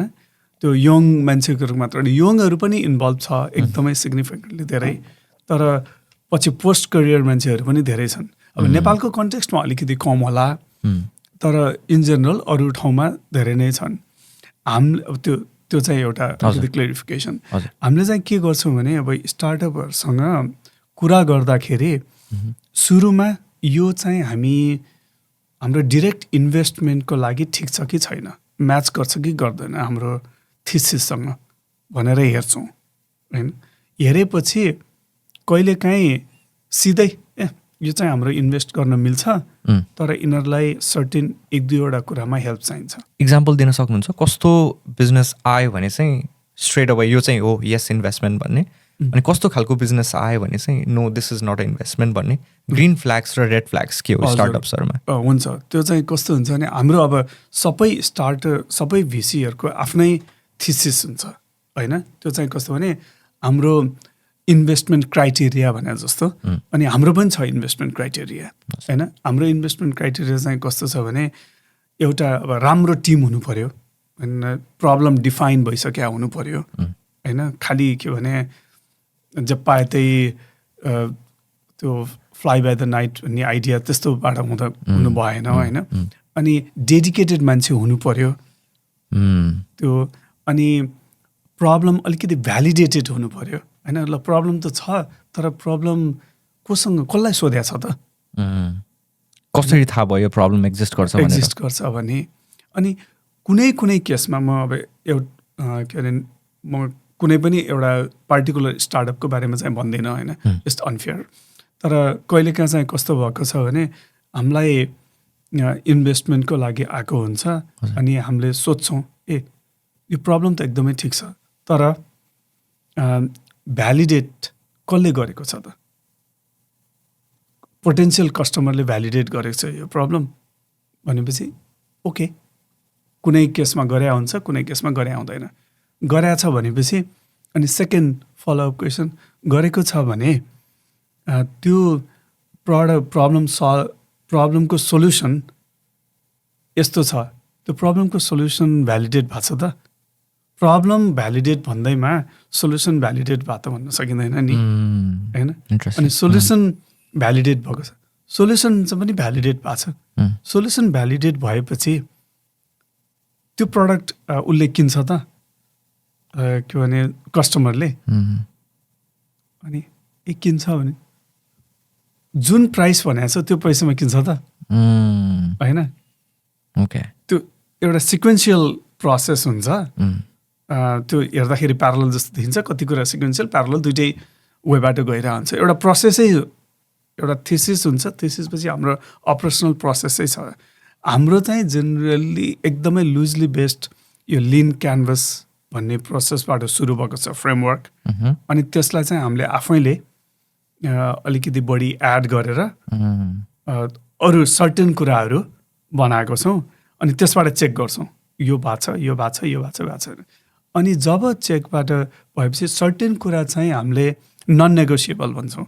नन नेगोसिएबल भनेको चाहिँ कोही मान्छे हामीलाई मान्छे नै राम्रो छैन होइन, डेडिकेटेड मान्छे नै छैन भने हामी इन्भेस्टै गर्दैनौँ होइन, हामीलाई त्यो मान्छेसँग केही गर्नु नै छैन। तर त्यो मान्छे डेडिकेटेड छ, उसलाई हार्डवर्किङ छ, गर्नु मन छ, तर 2-3वटा कुरा चाहिँ राम्ररी गर्न आएको छैन भन्यो भने अनि हामी स्टेप इन गरेर हेल्प गरिदिन्छौँ। कस्तो भने हामीले अब आफ्नो कन्ट्याक्ट्सहरूलाई के भने चिनाइदिन्छौँ, त्यो जसको एक्सपर्टिज छ गएर ल त्यो एक्सपर्टलाईसँग यो कुरा गर, यो भ्यालिडेट गर, अनि वी गो फ्रम देयर भनेर त्यसरी काम गर्छौँ। त्यो थरीको इक्जाम्पल छ। कुनैमा के भने गो टु मार्केट एक्सपर्टलाई चिनाइदिन्छौँ हामी, कहिले टेक्नोलोजी भ्यालिडेसन गराइदिन्छौँ। अब तिमीले यस्तो टेक्नोलोजी गरेछ तर त्यो टेक्नोलोजी साँच्चीकै स्केलेबल छ त भनेर हामीले टेक्निकल एक्सपर्टलाई गरिदिन्छौँ।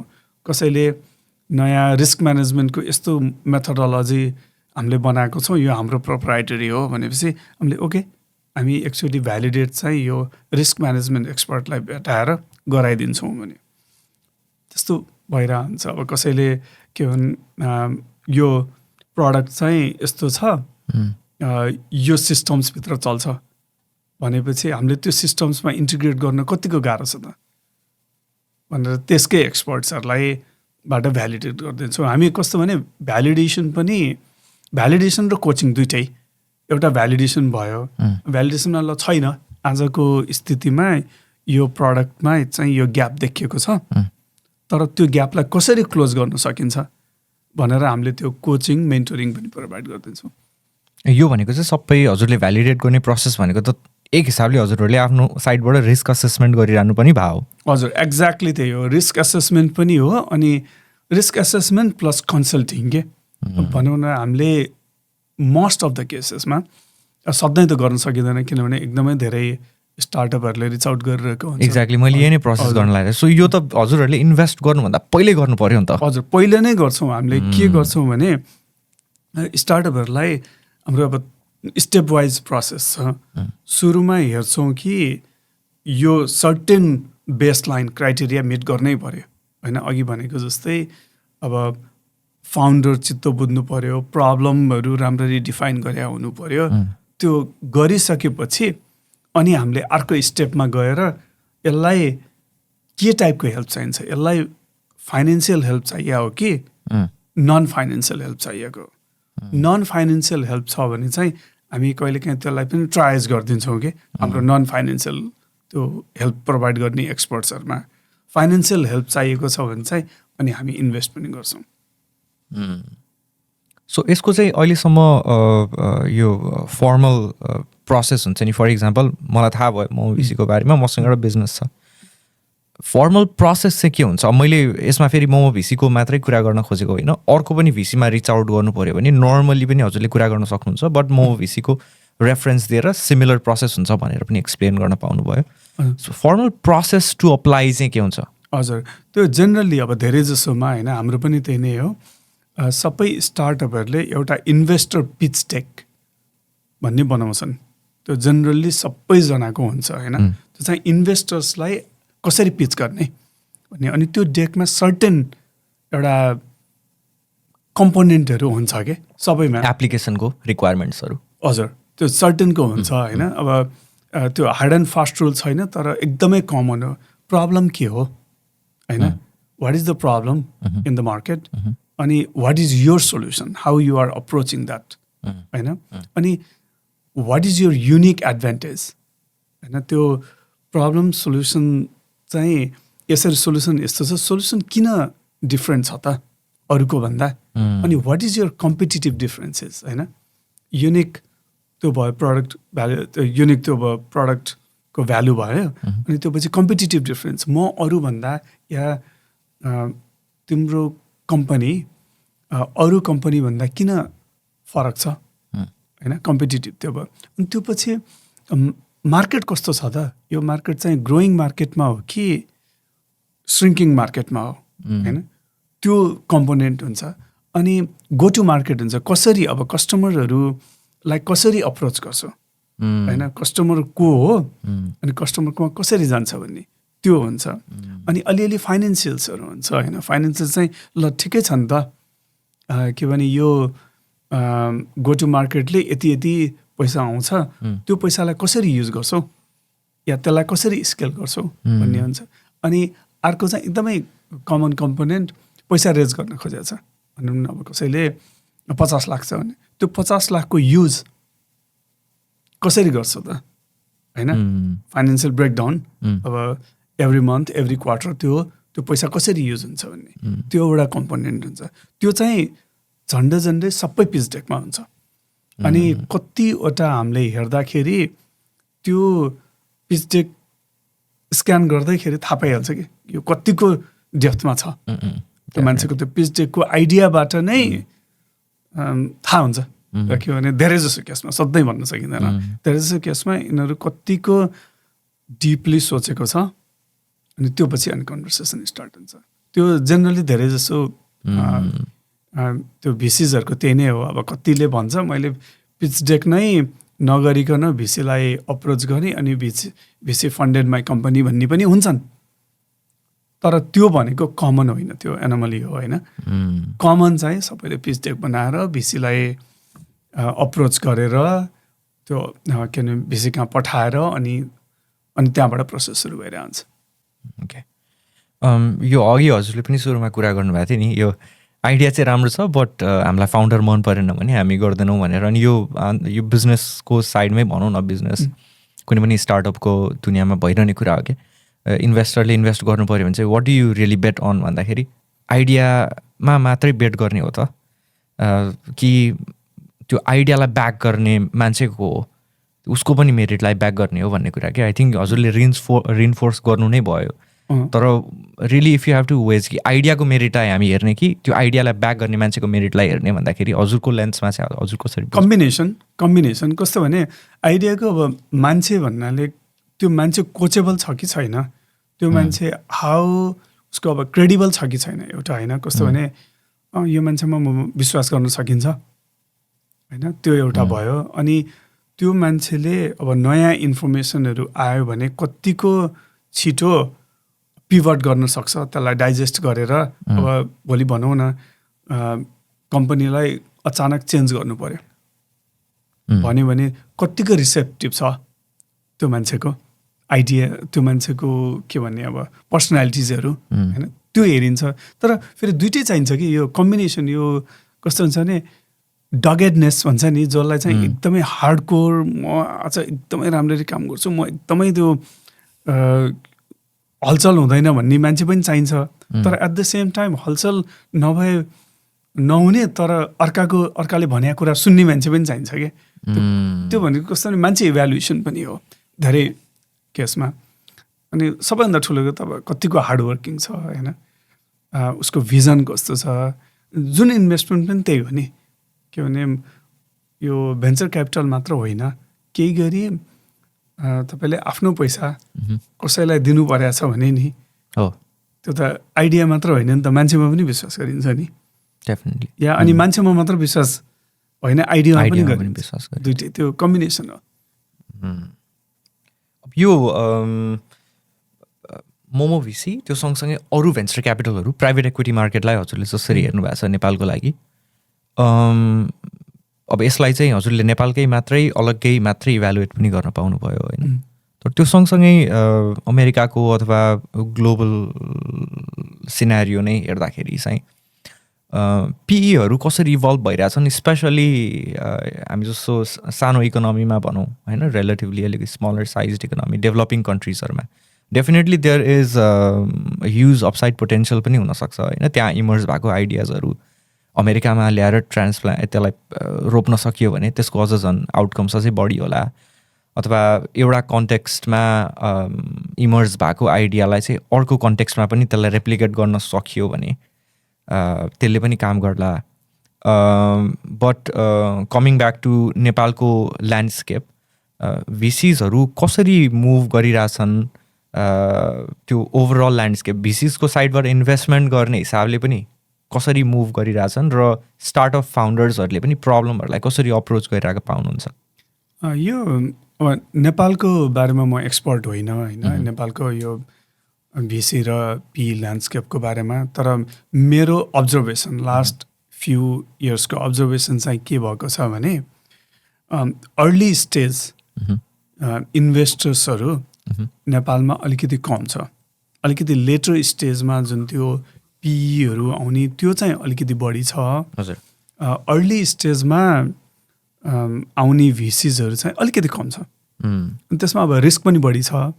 अर्को अलिअलि अब मलाई नेपालको कन्टेक्स्टमा थाहा छैन, तर मैले अलिअलि बुझेको कस्तो छ भने नेपालमा अझै पनि एउटा स्टार्टअप खोल्यो, एउटा बिजनेस खोल्यो, अनि त्यो बिजनेस चाहिँ डुब्यो भने त्यसको एउटा त्यो स्टिग्मा छ कि भनौँ न के भने अब के भने डुब्यो, अब त्यो डुबेकोलाई अर्कोचोटि इन्भेस्ट गर्ने कि नगर्ने एउटा फेल्ड फाउन्डरलाई। त्यो भनेको चाहिँ एउटा कल्चरल स्टिग्मा भनौँ न। मलाई यो मान्छेले बिगारिसकेको छ एकचोटि, अर्कोचोटि त्यसलाई चान्स दिने कि नदिने भन्ने एउटा अलिकति कल्चरल छ। अर्को चाहिँ के पनि छ भने त्यो फाइनेन्सियल स्ट्रक्चर, लोन स्ट्रक्चर पनि अलिकति बुझेको छैन कि कस्तो हुन्छ भने मैले अब फर्स्ट त लोनै पाउन गाह्रो छ होइन। स्टार्टअपहरूले पाइसकेपछि डुबेपछि अब ब्याङ्कहरूले अहिले मैले कति कुरो देखेको छु, अब डिफल्ट त्यो लोन नतिर्नेहरूलाई के अरे सूचीमा पब्लिस गरिदिने होइन। अब पब्लिकली त्यो के भन्छ अब पब्लिक सेमिङ भनौँ न, त्यो गरेपछि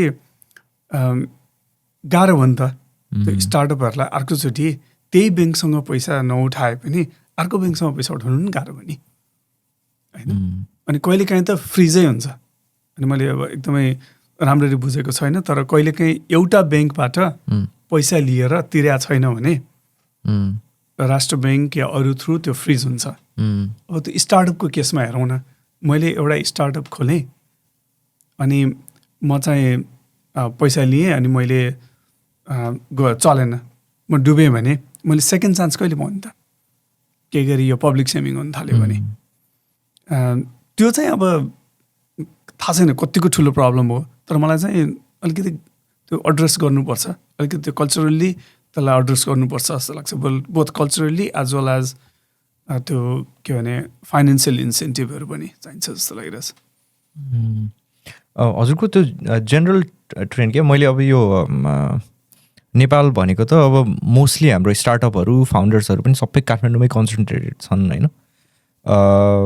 आई डोन्ट थिङ्क काठमाडौँभन्दा बाहिर पनि एफर्ट्सहरू नभएको होइन, बट राम्रो आइडिया हुँदाखेरि पनि यो त्यो आइन्स्टाइनहरू सायद नेपालहरूमा पनि जन्मिन्छन् होला, तर त्यो उनीहरूले चाहिँ एउटा राम्रो इन्भाइरोमेन्ट नपाउँदाखेरि उनीहरूको आइडिया चाहिँ कल्टिभेट हुन पाउँदैन, त्यसले एउटा फुल्ली ग्रोन सेप लिन पाउँदैन होइन।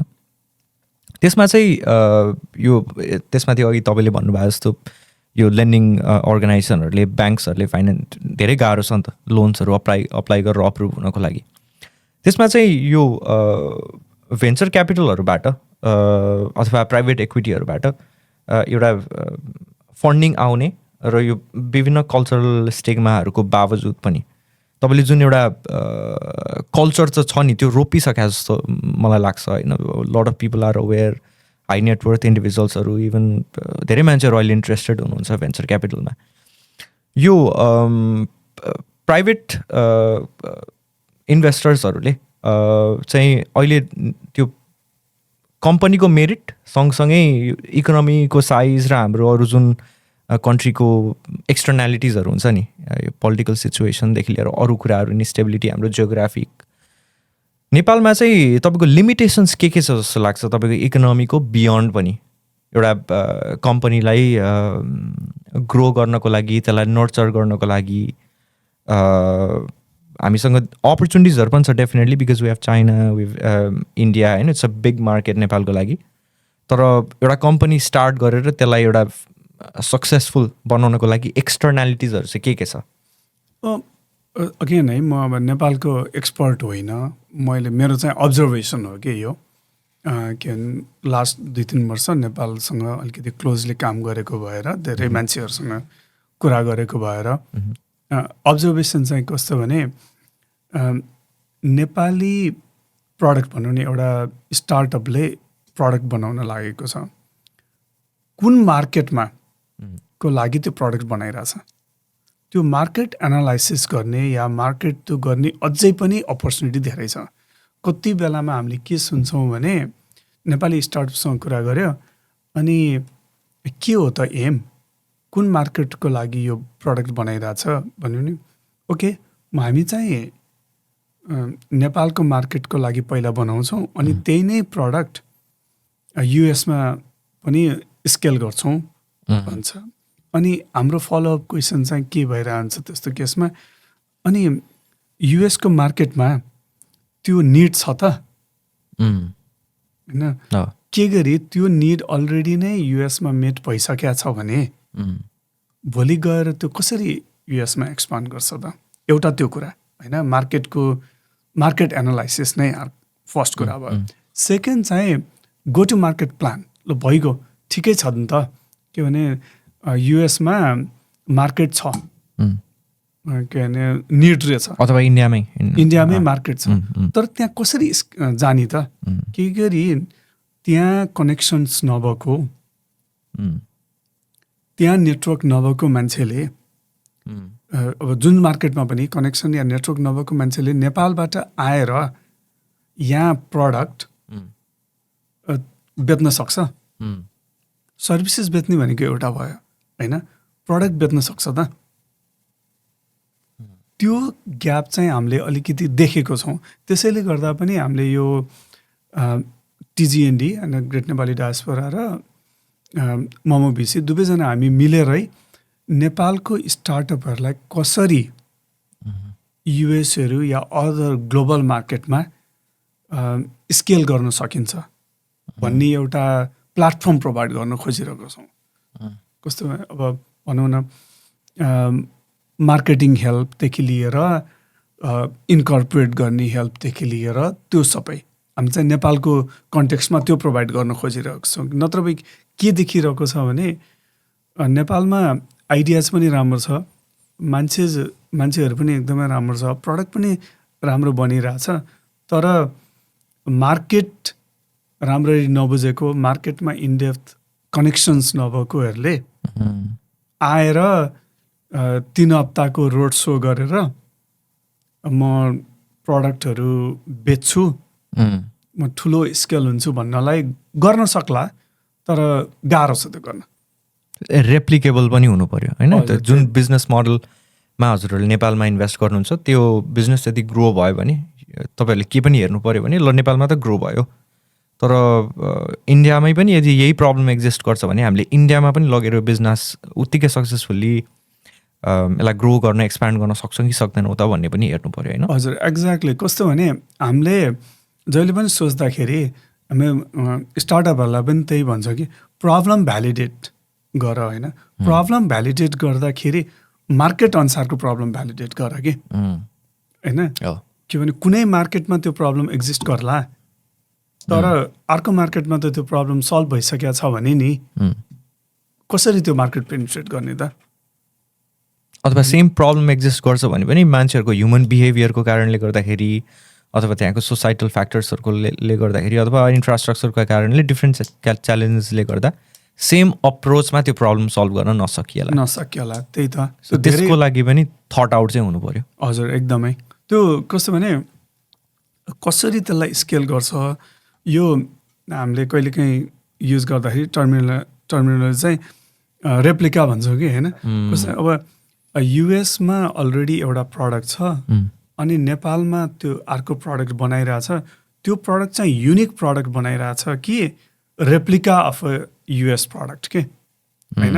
युएसमा अलरेडी त्यो प्रडक्ट छ या अरू मार्केटमा अलरेडी प्रडक्ट छ, तर त्यो प्रडक्ट चाहिँ नेपालमा रेप्लिका बनाएर लोकललाई एड्रेस गर्ने हो भने ठिकै छ, तर त्यसलाई गएर के भने त्यो रेप्लिकाले म वर्ल्ड कन्क्युर गर्छु भन्न त गाह्रै छ नि होइन।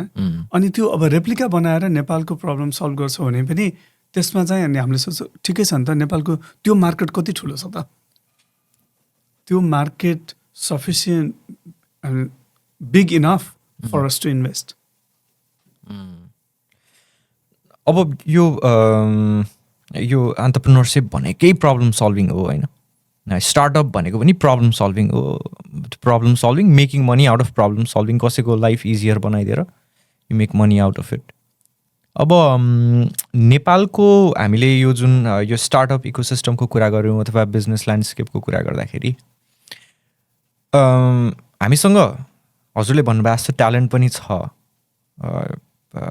इन्फ्रास्ट्रक्चर पनि डेभलप हुँदैछ, मान्छेहरू पनि छन्, हामीसँग सबै कुरा मिल्दोजुल्दो हुँदाहुँदै हामीले नेपालमा मान्छेहरूलाई मेबी त्यहाँ केही रिस्किल गर्नुपर्ने होला, मान्छेहरूलाई अझै एडिसनल ट्रेनिङ दिनुपर्ने होला होइन. ह्युमन रिसोर्स डेभलपमेन्टको पार्टमा पनि त्यहाँ डेफिनेटली प्राइभेट सेक्टरले सबै कुरा गर्न सक्दैन, गभर्मेन्टको पनि डेफिनेटली रोल हुन्छ.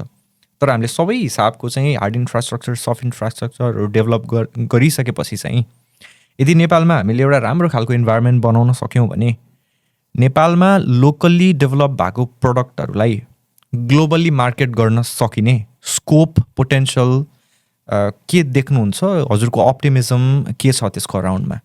पोटेन्सियल हाई छ होइन. अब किनभने नेपालको केसमा हामी दुईवटा बिग जायन्ट्सको बिचमा छौँ होइन, जुन चाहिँ एकदमै राम्ररी ग्रो भइरहेछ. केही गरी हामीले राम्रो प्रडक्ट या सर्भिसेसहरू डेभलप गऱ्यो भने हामीलाई युरोप र युएसए चाहिँदैन, हाम्रो लोकल नजिकै नेबरहरूले पनि कन्ज्युम गर्न सक्छ. त्यो हुनाले त्यो पोटेन्सियल एकदमै राम्रो छ. उनीहरूले मार्केट नभएको होइन कि मार्केट छ, त्यो चाहिँ एकदमै पोजिटिभ कुरा. अनि अर्को अहिले एन्टरप्रेन्योरसिपमा पनि एकदमै जोड दिइरहेछौँ गभर्मेन्ट, नन गभर्मेन्टल सबै सेक्टरहरूले. त्यो पनि पोजिटिभ छ. हेर्दाखेरि सबै कुरा पोजिटिभै छ कि त्यस्तो प्रोग्रेस नभएको होइन, प्रोग्रेस भइरहेछ. हाम्रो क्वेसन चाहिँ योभन्दा बढी प्रोग्रेस गर्न सकिन्छ भन्ने मात्रै हो कि प्रोग्रेस नभएको होइन, प्रोग्रेस भएर अझै बढी प्रोग्रेस गरौँ न भन्ने एउटा त्यो लोभ चाहना हो. यसमा अहिले हजुरलाई के लाग्छ टेन्टेटिभ? हामीसँग त हाम्रो इकोनोमी भने नेपालको $40 बिलियन को इकोनोमी हो होइन, बट अब यत्तिकै रफ पनि हामीले अज्युम गर्दाखेरि टेक्नोलोजी एडप्सन त एकदमै धेरै बढिरहेछ वर्ल्डमा होइन. अनि आई थिङ्क वर्ल्ड पनि त्यतैतिर जाँदैछ टेक्नोलोजी एआईको डोमेनमा. हामीले नेपालमा चाहिँ एउटा कन्जर्भेटिभ हजुरले एस्टिमेट गर्नु पऱ्यो भने नेपालमा राइट टेक्नोलोजी एडप्सन र यो स्टार्टअपहरूलाई स्केलिङ गर्न सक्ने इन्भाइरोमेन्ट हुने हो भने how do you think it will impact Nepals economic development, economic growth? हजुर, यस्तो होला. मलाई अब नेपालकै इकोनोमिकको कन्टेक्स्ट त थाहा छैन, नेपालको मार्केटको त्यो मेरो एक्सपर्टिज होइन.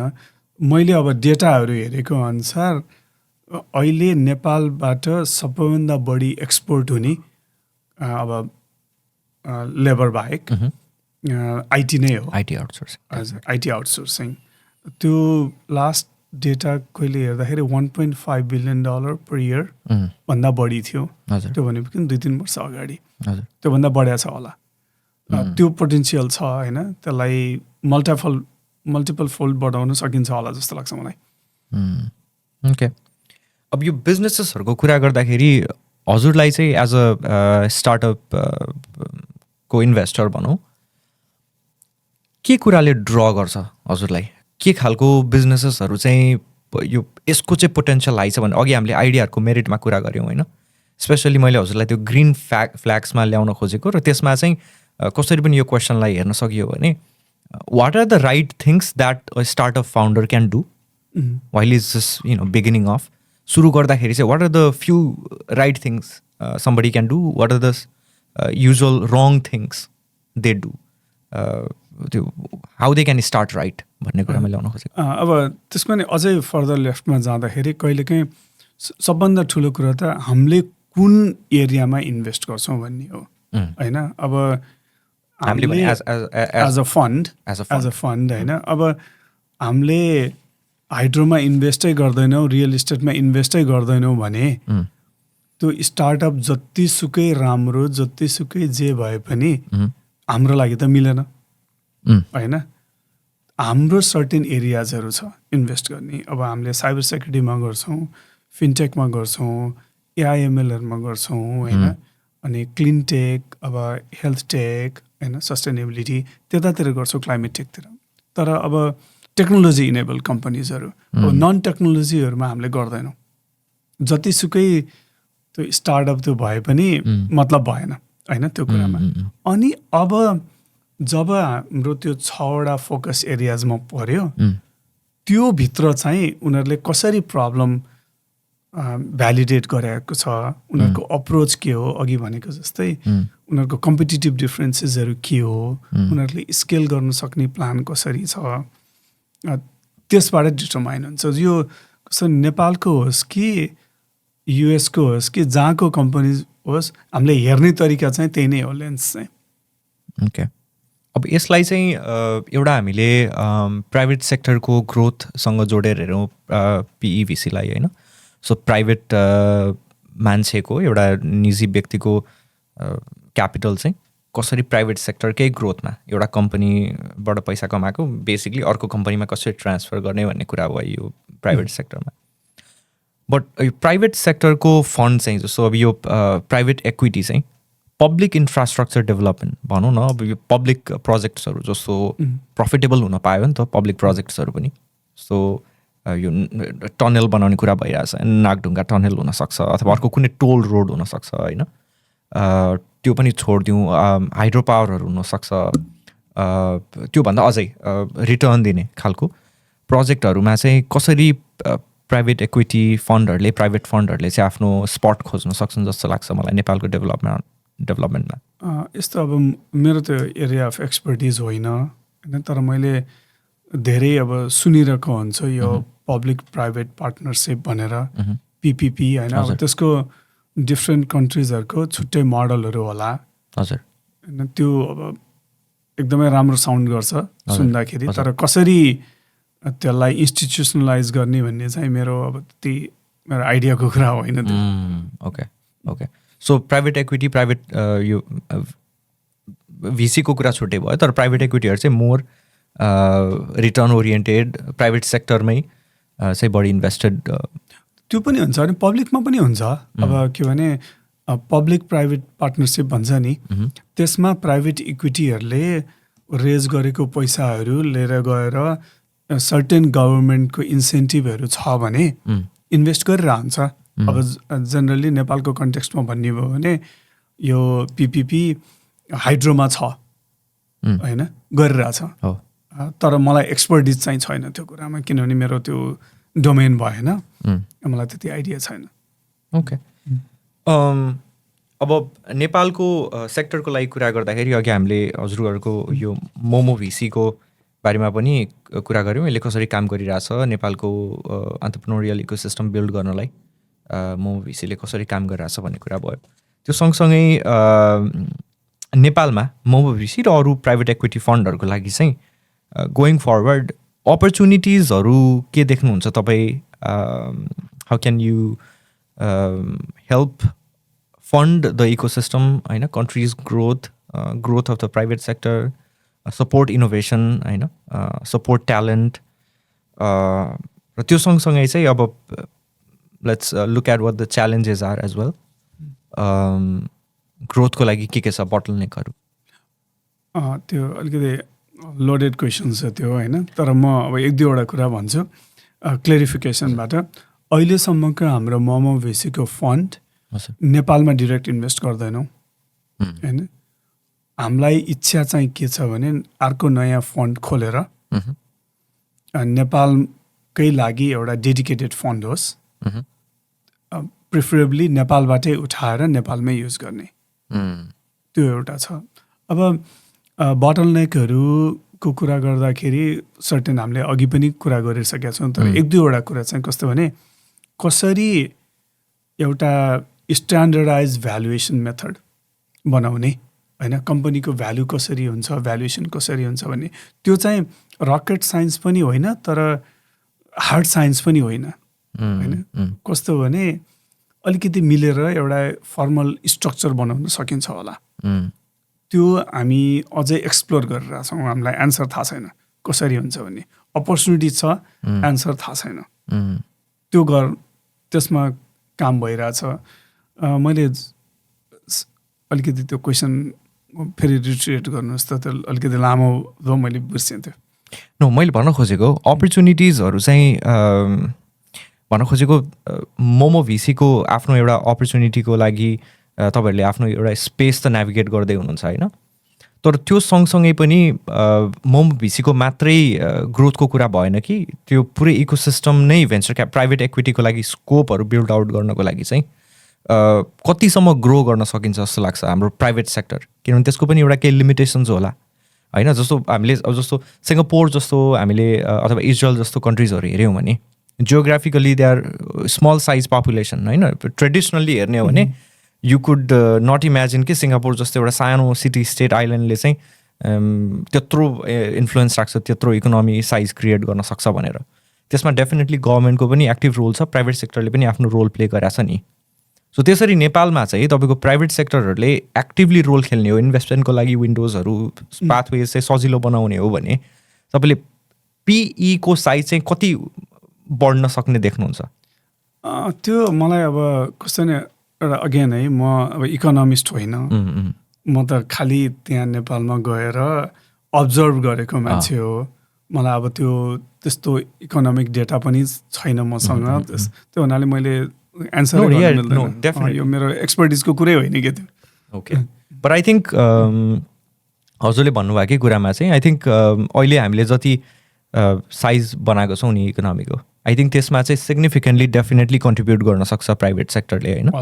र private equity we can bring in from यो, यसमा त डायस्पोराको पनि कन्ट्रिब्युसन हुनसक्छ, नेपालमै एक्टिभ हुनुभएको बिजनेसम्यानहरूले पनि प्राइभेट इक्विटीको मोडलमा आएर त्यसरी पनि इन्भेस्टमेन्ट गर्न सक्नुहुन्छ। हामीले सार्क ट्याङ्क भन्ने हजुरले हेर्नुभयो होला नेपालको होइन, लास्ट सिजनमा मात्रै लन्च गर्नुभयो shark tank. So it's also a way of private equity नै हो।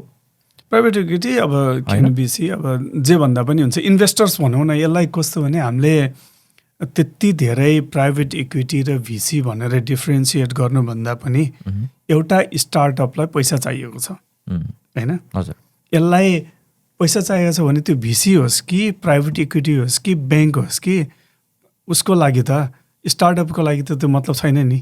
स्टार्टअपको लागि त खालि पैसा चाहिएको छ, पैसा चाहिएको छ, एक्सपर्टिज चाहिएको छ।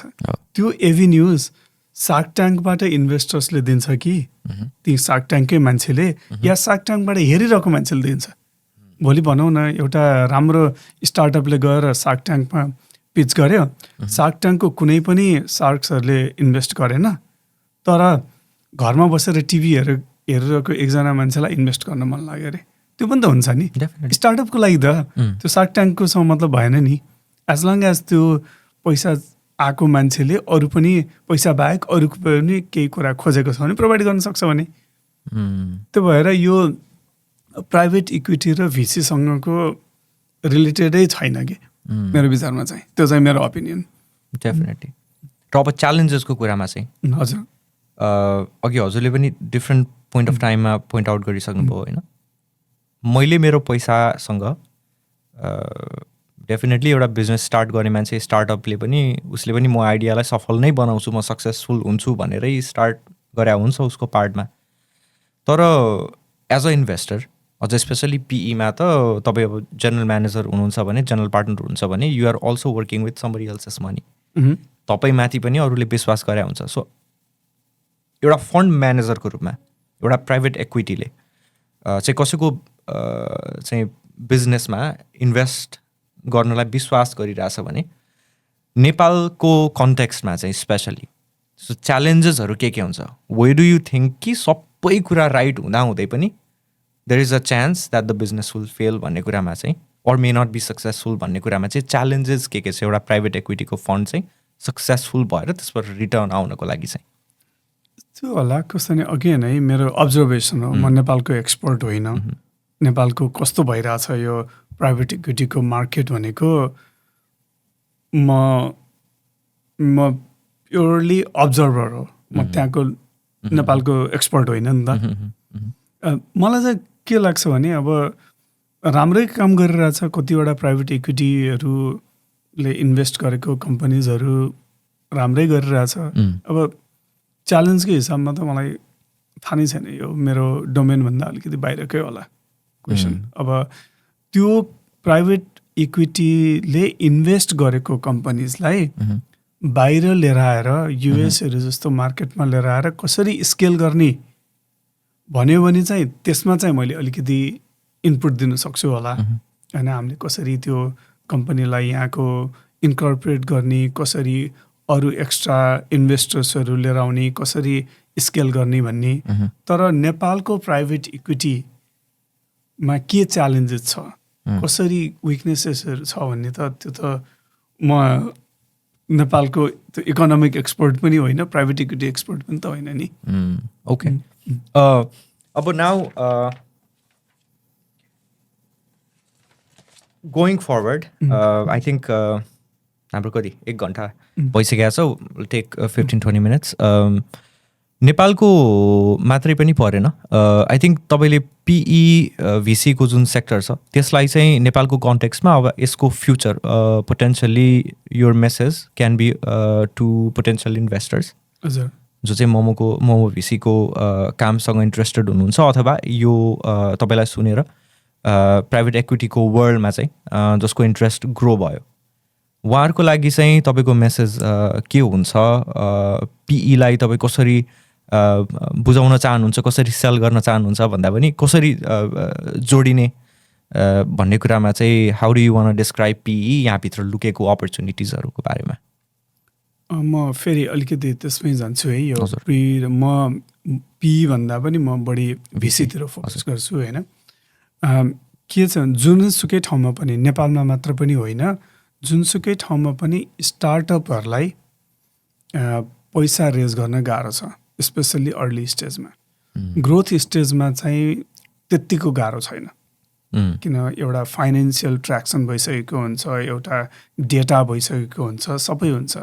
अर्ली स्टेजमा अलिकति गाह्रो छ। त्यसको लागि एउटा के भने इन्भाइरोमेन्ट, इकोसिस्टम चाहिँ बिल्ड हुनुपर्छ।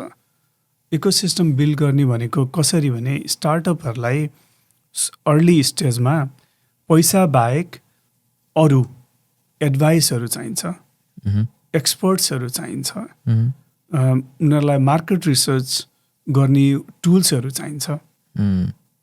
त्यो चाहिँ प्रोभाइड गर्नुपर्छ जस्तो लाग्छ। त्यो चाहिँ मेरो अब पर्सनल बिलिफ हो।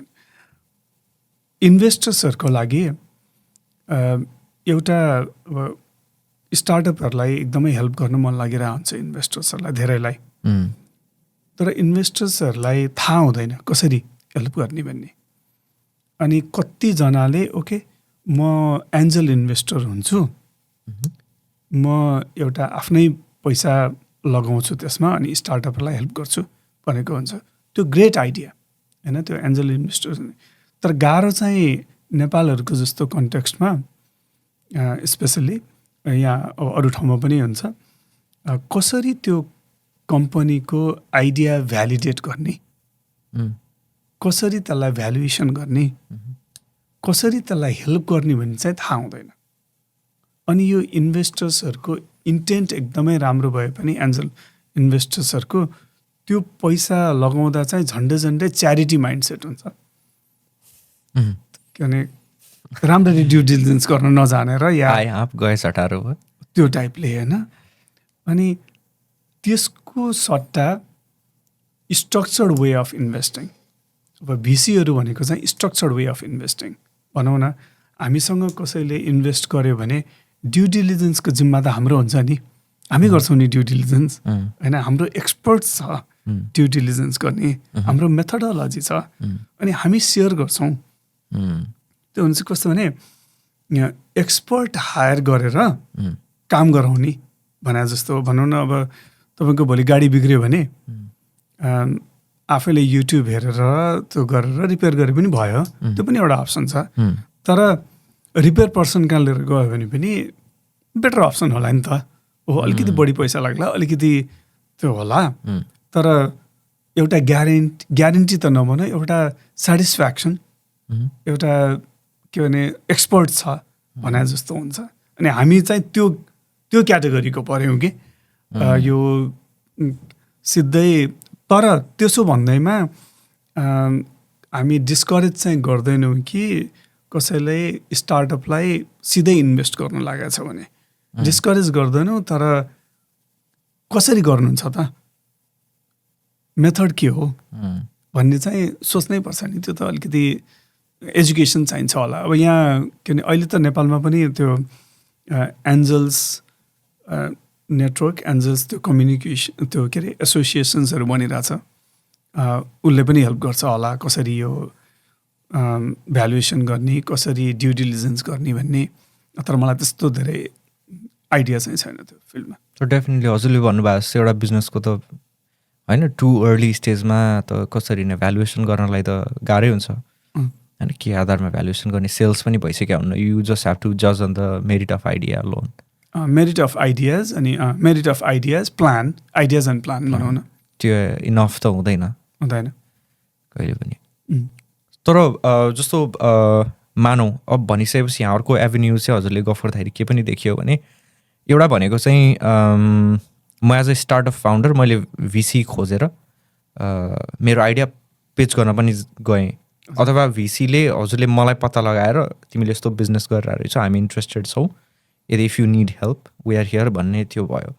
तर अर्को के कस्तो पनि मैले सुने हजुरले भन्दाखेरि कोही मान्छे एउटा इन्डिपेन्डेन्ट मान्छे उहाँले चाहिँ इन्भेस्टरसँग कनेक्ट गर्नुभयो अथवा बिजनेससँग कनेक्ट गर्नुभयो, उहाँसँग क्यापिटलको कम्पोनेन्ट छ तर नेटवर्किङको कम्पोनेन्ट छैन भने अथवा एक्सपर्टिजको कम्पोनेन्ट छैन भने चाहिँ त्यो एउटा इन्डिपेन्डेन्ट एन्जल इन्भेस्टर पनि पिईसँग जोडिएर अथवा भिसीसँग जोडिएर इन्भेस्ट गर्न पाउने भयो।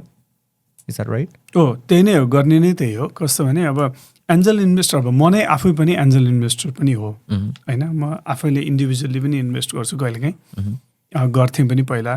तर दुइटै अपसाइड र डाउन साइड छ कि भने अब स्पेसली डाउन साइड चाहिँ के छ, अब त्यो राम्ररी ड्यु डिलिजेन्स भएको हुँदैन होइन। सबै त्यो एउटा स्ट्रक्चर्ड मेथड हुँदैन। ड्यु डिलिजेन्स भए हुन्छ, स्ट्रक्चर्ड मेथड हुँदैन। त्यो चाहिँ अब डाउन साइड भयो। अब अपसाइड चाहिँ कहिलेकाहीँ कस्तो केस आइरहेको हुन्छ भने कम्पनीजहरू एकदमै अर्ली स्टेजमा हुन्छ, उनीहरूलाई अब त्यो सबै कुरा रिफाइन गरिसकेको हुँदैन। त्यो भएपछि मलाई यो मान्छेहरूमा एकदमै बढी विश्वास छ, यिनीहरूले कुनै दिन अलिकति राम्रो गर्छन् होला भनेर अघि तपाईँले भने जस्तै आए आप गए झटाएर भने जस्तो ल ओके म अलिकति बढी रिस्क लिन्छु नि त भनेर एज अ एन्जल इन्भेस्टर चाहिँ त्यो रिस्क लिन्छ। तर म फन्डबाट चाहिँ त्यो रिस्क लिन्न, किनभने फन्ड त मेरो पैसा होइन। फन्डको त्यो गर्दाखेरि त सर्टेन त्यो रिस्क प्यारामिटर्सहरू मिट गरेको छैन भने नो वे। तर आफूले चाहिँ अलिकति बढी रिस्क लिन्छु इन्डिभिजुअल पैसाबाट रिस्क लिन्छु। अरूको हाम्रो इन्भेस्टर्सको पैसाबाट चाहिँ त्यसरी रिस्क लिँदैनौँ। या टोटली मेक सेन्स। तर अब एन्जल इन्भेस्टर एउटा इन्डिभिजुअली इन्भेस्ट गर्दाखेरि मैले कोही इन्स्टिट्युसन लिएर आइन बिचमा भने मैले 1 लाख इन्भेस्ट गरेँ भने 2 लाख बनाउने चान्सेस होला मलाई एक्लै होइन, 1 लाखलाई 2 लाख बनाउँछु भन्ने। तर मैले भेन्चर क्यापिटलको थ्रु गएँ अथवा अर्को कुनै इन्स्टिट्युसनल पार्टनरसिपको थ्रु गएँ भने मैले त भेन्चर क्यापिटललाई पनि कट दिनु पर्ला नि त। पर्छ डेफिनेटली। त्यो कस्तो भने अब एक्ज्याक्टली कुनै इन्स्टिट्युसनलाई बिचमा राखेर काम गरेपछि त्यसको सर्भिसेसको पे त गर्नु पर्यो होइन। अब अघि हामीले भनेको जस्तो इक्जाम्पल केही गरी गाडी बिग्रियो भने गाडी आफैले बनाउने कि के भने वर्कसपमा लिएर गएर बनाउने भने जस्तै हो कि केस नि। वर्कसपमा लिएर गयो भने वर्कसपले पकेटमा गाडी बनाइदिँदैन होला, त्यही नै हो नि। डेफिनेटली। बट के भयो भन्दाखेरि तपाईँको रिस्क चाहिँ कन्ट्रोल भयो हजुर होइन। अर्को कुरा के ग्यारेन्टी भयो भने तपाईँहरूको चाहिँ मोर इन्फर्मेसन अभाइलेबल भइसकेपछि इन्भेस्टमेन्ट मोर सेक्योर भयो होला हजुर। त्यही नै प्रोफिटेबिलिटीको सर्टेन्टी अलिकति हायर भयो होला होइन हजुर। सो त्यो सबैको लागि चाहिँ you would compromise on profits, त्यो पनि भयो। अनि अर्को एउटा पोर्टफोलियो ब्यालेन्सिङ भनौँ न, के हुन्छ भने भिसीले भनौँ के भने ल एउटा इक्जाम्पलको लागि कसैले 1 लाख रुपियाँ इन्भेस्ट गर्यो, सिम्पल इमेजिन। हामीले त्यो 1 लाख रुपियाँ सबै एउटै कम्पनीमा त हाल्दैनौँ होइन। त्यो 1 लाख रुपियाँ हामीले 50 जनासँग 1 लाख रुपियाँ लियौँ होइन, 50 लाख भयो। एउटा कम्पनीको 10 लाख रुपियाँ उठाएको छ भने हामीसँग 50 लाख रुपियाँ भएको छ भने हामीले त्यो 10 लाख लेख्छौँ। जो मान्छेले हामीलाई 1 लाख दिएको थियो नि त्यसको त सर्टेन पर्सेन्टेज मात्रै त्यो कम्पनी एमा गयो नि, अनि कम्पनी बीमा अर्को पर्सन हाल्छौँ, कम्पनी सीमा अर्को हाल्छौँ। अब पोर्टफोलियो ब्यालेन्सिङ त अलरेडी भइसक्यो, किनभने त्यो एउटा कम्पनी डुब्यो भने अर्कोले पनि बचाउने चान्स छ नि। त्यो कस्तो भने त्यो एकै ठाउँमा नहालेर डिस्ट्रिब्युट गरे हुन्छ, त्यो बिल्टिन छ कि। एन्जल इन्भेस्टर्सको चाहिँ त्यो बिल्टिन छैन नि। एन्जल इन्भेस्टर्स चाहिँ कसरी गर्नुपर्छ भने अब त्यो जति पैसा हाल्यो त्यो पैसा त्यही कम्पनीमा मात्र गयो नि त, होइन कि अब एन्जल इन्भेस्टरले नै भिसीले जसरी म 50वटा कम्पनीमा हाल्छु अनि मेरो 2-3वटा कम्पनी जाओस् मलाई ठिकै छ नि भने जसरी कि त्यो माइन्डसेट हुनु पर्यो। नभए चाहिँ जति पैसा एउटा कम्पनीमा गयो त्यो त सबै नै रिस्क भयो नि त, के भने रिस्क रिवार्ड दुइटै भयो। सो फर इक्जाम्पल म as a limited partner Momo VC वा अर्को कुनै भेन्चर क्यापिटलमा जोडिएँ भने, तर I do not want to be involve, मलाई सबै तपाईँहरूको पोर्टफोलियो कम्पनीजमा इन्ट्रेस्ट छैन, मलाई एउटा मात्रै इन्भेस्टमेन्टमा इन्ट्रेस्ट छ भनेर I will not have the liberty to choose. त्यो चाहिँ कस्तो भने हामी मात्र होइन, धेरै जसो भिसीले त्यो अलाउ गर्दैन, के भने त्यो यसमा मात्र इन्भेस्ट गर्ने भन्ने हुँदैन। ओके, त्यसले हजुरले भन्नुभएको जस्तो रिस्क कन्ट्रोल मात्रै फ्याक्टर हो कि अरू केही इन्ट्रेस्टहरू पनि हुन्छ? मेन त रिस्क कन्ट्रोलै हो, किनभने केही गरी एलपिजले मेन त रिस्क कन्ट्रोलै हो, त्यो अरू भन्दा नि। तर मोस्ट लाइकली अब एउटा सिनेरियो फर इक्जाम्पल म एज अ एलपी म एउटा आइडियामा चाहिँ अलिक बढी बिलिभ गर्छु, त्यो अप्सन हुँदैन। ओके, सो यसमा डिसिजन चाहिँ के हुन्छ? How do you decide on investment? For example evenly distribute 10%, 10%, 10% अथवा कतिवटा छ 10वटा कम्पनी पोर्टफोलियो कम्पनी छ भने हजुरहरूको सबैमा 10, 10, 10, 10, 10 हुन्छ कि कुनैमा 20, कुनैमा 5, कुनैमा 2? सेकेन्ड जस्तो हुन्छ, के भने एउटै हुँदैन होइन। त्यो अब कम्पनीको प्रोफाइल, कम्पनीको रिस्क, कम्पनीको त्यो ड्यु डिलिजेन्स गर्दाखेरि अनि हामीले डिटरमाइन गर्छौँ कि कति पर्सेन्ट हाल्ने भन्ने। हामीले डिटरमाइन गर्छौँ भनेको चाहिँ जेनरल पार्टनर्सले मात्र डिटरमाइन गर्ने हो कि इन्भेस्टमेन्ट?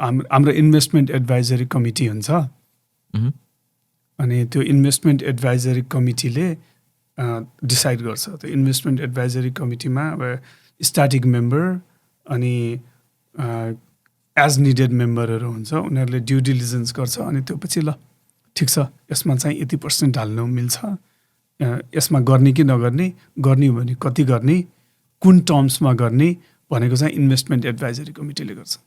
गोइङ भिसी, मोमो भिसीको लागि चाहिँ तपाईँहरूले what is your plans for the VC for maybe your expansion and potential collaborations, new investment? What are your plans for the institution? हजुर, 5-10 year plan? हजुर, अहिले चाहिँ के भने हामीले 2025मा सुरु गऱ्यौँ मेन अब fund raising as well as investment. अहिलेसम्म 4वटा इन्भेस्टमेन्ट भयो, फिफ्थ वान इन प्रोसेस। अर्को 2026मा अर्को 8 to 10 एडिसनल इन्भेस्टमेन्ट गर्छौँ होला, त्यो एउटा अहिलेको फन्ड 1बाट। अनि ग्रेजुअल्ली फन्ड 2 अर्को पनि उठाउँछौँ, अलिकति एक्सपान्ड गर्छौँ, अलिकति के भने स्केल पनि ठुलो बनाउँछौँ। इन प्यारलल हामीलाई इन्ट्रेस्ट चाहिँ नेपालमा पनि एउटा प्यारलल फन्ड बनाउन मन छ, जसले गर्दा चाहिँ नेपालको स्टार्टअपहरूलाई पनि हामीले फन्ड गर्छौँ। अनि त्यो फन्डलाई अलिकति त्यो स्टार्टअपहरूलाई अलिकति ग्रो भएर स्केल गर्नको लागि हामी युएस अर अदर ग्लोबल मार्केटमा एन्ट्री दिन सक्छौँ, जसको लागि अर्को फन्ड युज गर्छौँ। त्यो चाहिँ हाम्रो इन प्रोसेस छ, एकदमै त्यो डिफाइन्ड प्लान बनिसकेको छैन, तर गोल चाहिँ नेपालमा पनि अर्को एउटा प्यारलल फन्ड बनाउने हो। ओके, अनि अहिलेसम्म हजुरहरूको चाहिँ इन्भेस्टमेन्ट साइज चाहिँ कति रेन्जमा हजुरले गर्दै आउनु भएको छ, र हजुरले भन्नुभएको यो सेकेन्ड फेजको प्लान एक्जिक्युट भयो भने चाहिँ कति रेन्जसम्मको फन्डिङहरू तपाईँहरूले अभाइलेबल गराउने प्लान छ? हामीले अहिलेसम्म चाहिँ 250,000 देखि 200,000सम्मको चेक लेख्छौँ। हजुर, डलर, हजुर, होइन, $50,000 देखि 200,000को। अब एक्सपान्सन भयो भने कत्रो गर्ने भन्ने चाहिँ अहिलेसम्म हामीले डिटरमाइन गरेको छैन। ओके, अलिकति ठुलो हुन्छ कि चेक हुनु पर्यो. I wish all the best to Momo VC and all your institutional partners and all your general partners and limited partners. Thank you. From our podcast, definitely we wish for your continued expansion and success. Yeah, sure. Thank you. Thank you. Yeah, likewise. अनि pico जुन scope हामीले private सेक्टरको कुरा गऱ्यौँ नेपालको डेभलपमेन्टको लागि चाहिँ private सेक्टरको अझ specially हामी त अझ डायस्पोरामा पनि छौँ. डायस्पोराको मेम्बर्सहरूको चाहिँ नेपालको डेभलपमा अझै ठुलो स्टेक हुन्छ, रेस्पोन्सिबिलिटी बियर गर्न सक्छ भन्ने फ्याक्टलाई बुझ्दाखेरि चाहिँ आई थिङ्क हजुरहरूको जस्तो इन्स्टिट्युसनको जुन नलेज सेटअप छ त्यसले एउटा डेफिनेटली एउटा ठुलो कन्ट्रिब्युटरी रोल खेल्न सक्छ नेपालको डेभलपमेन्टको लागि. र त्यसको लागि चाहिँ डेफिनेटली अहिलेसम्म गर्दै आउनुभएको कामको लागि definitely it's play a huge role. But definitely thank you. यो एकदमै रमाइलो भयो, हाम्रो एकदमै कन्भर्सेसनमा गयो होइन. अनि त्यही त कसरी नेपालको कन्टेक्स्टमा भन्दाखेरि हामी चाहिँ अब्जर्भर हो होइन. अब नेपालको एक्सपर्ट पनि होइन, नेपालको इकोनोमिस्ट पनि होइन. अब नेपालको इकोनोमीलाई कसरी गर्न सकिन्छ भने तर हाम्रो अब्जर्भेसन चाहिँ सोफार धेरै पोटेन्सियल देखेको छौँ. तर पोटेन्सियल देखेको भन्दैमा यत्तिकै हाम फालेर सबै कुरा राम्रो छ भन्ने होइन. त्यहाँ पोटेन्सियल पनि छ, अपर्च्युनिटिज पनि छ. अनि हामी चाहिँ कसरी त्यो अपर्च्युनिटिजहरूमा काम गर्ने भनेर विभिन्न सरकारी र अरू के भने प्राइभेट सेक्टर्सहरूसँग हामी काम गरिरहेको छौँ. हाम्रो पनि यो लर्निङ हो नेपालको कन्टेक्स्टमा भन्ने हो भने चाहिँ सिकिरहेको छ. Thank you. सबै कुरा राम्रो हुँदै जान्छ. नेपालको प्राइभेट सेक्टरको ग्रोथसँगै नेपालको ओभरअल ग्रोथ डेभलपमेन्ट प्रस्पेरिटी पनि बढ्दै जान्छ भन्ने हामी सबैको होप हो. And we're all playing our role and congratulations and thank you for your efforts. Sure, thank you. Thank you very much. Bye-bye. Bye-bye. Thank you, sir.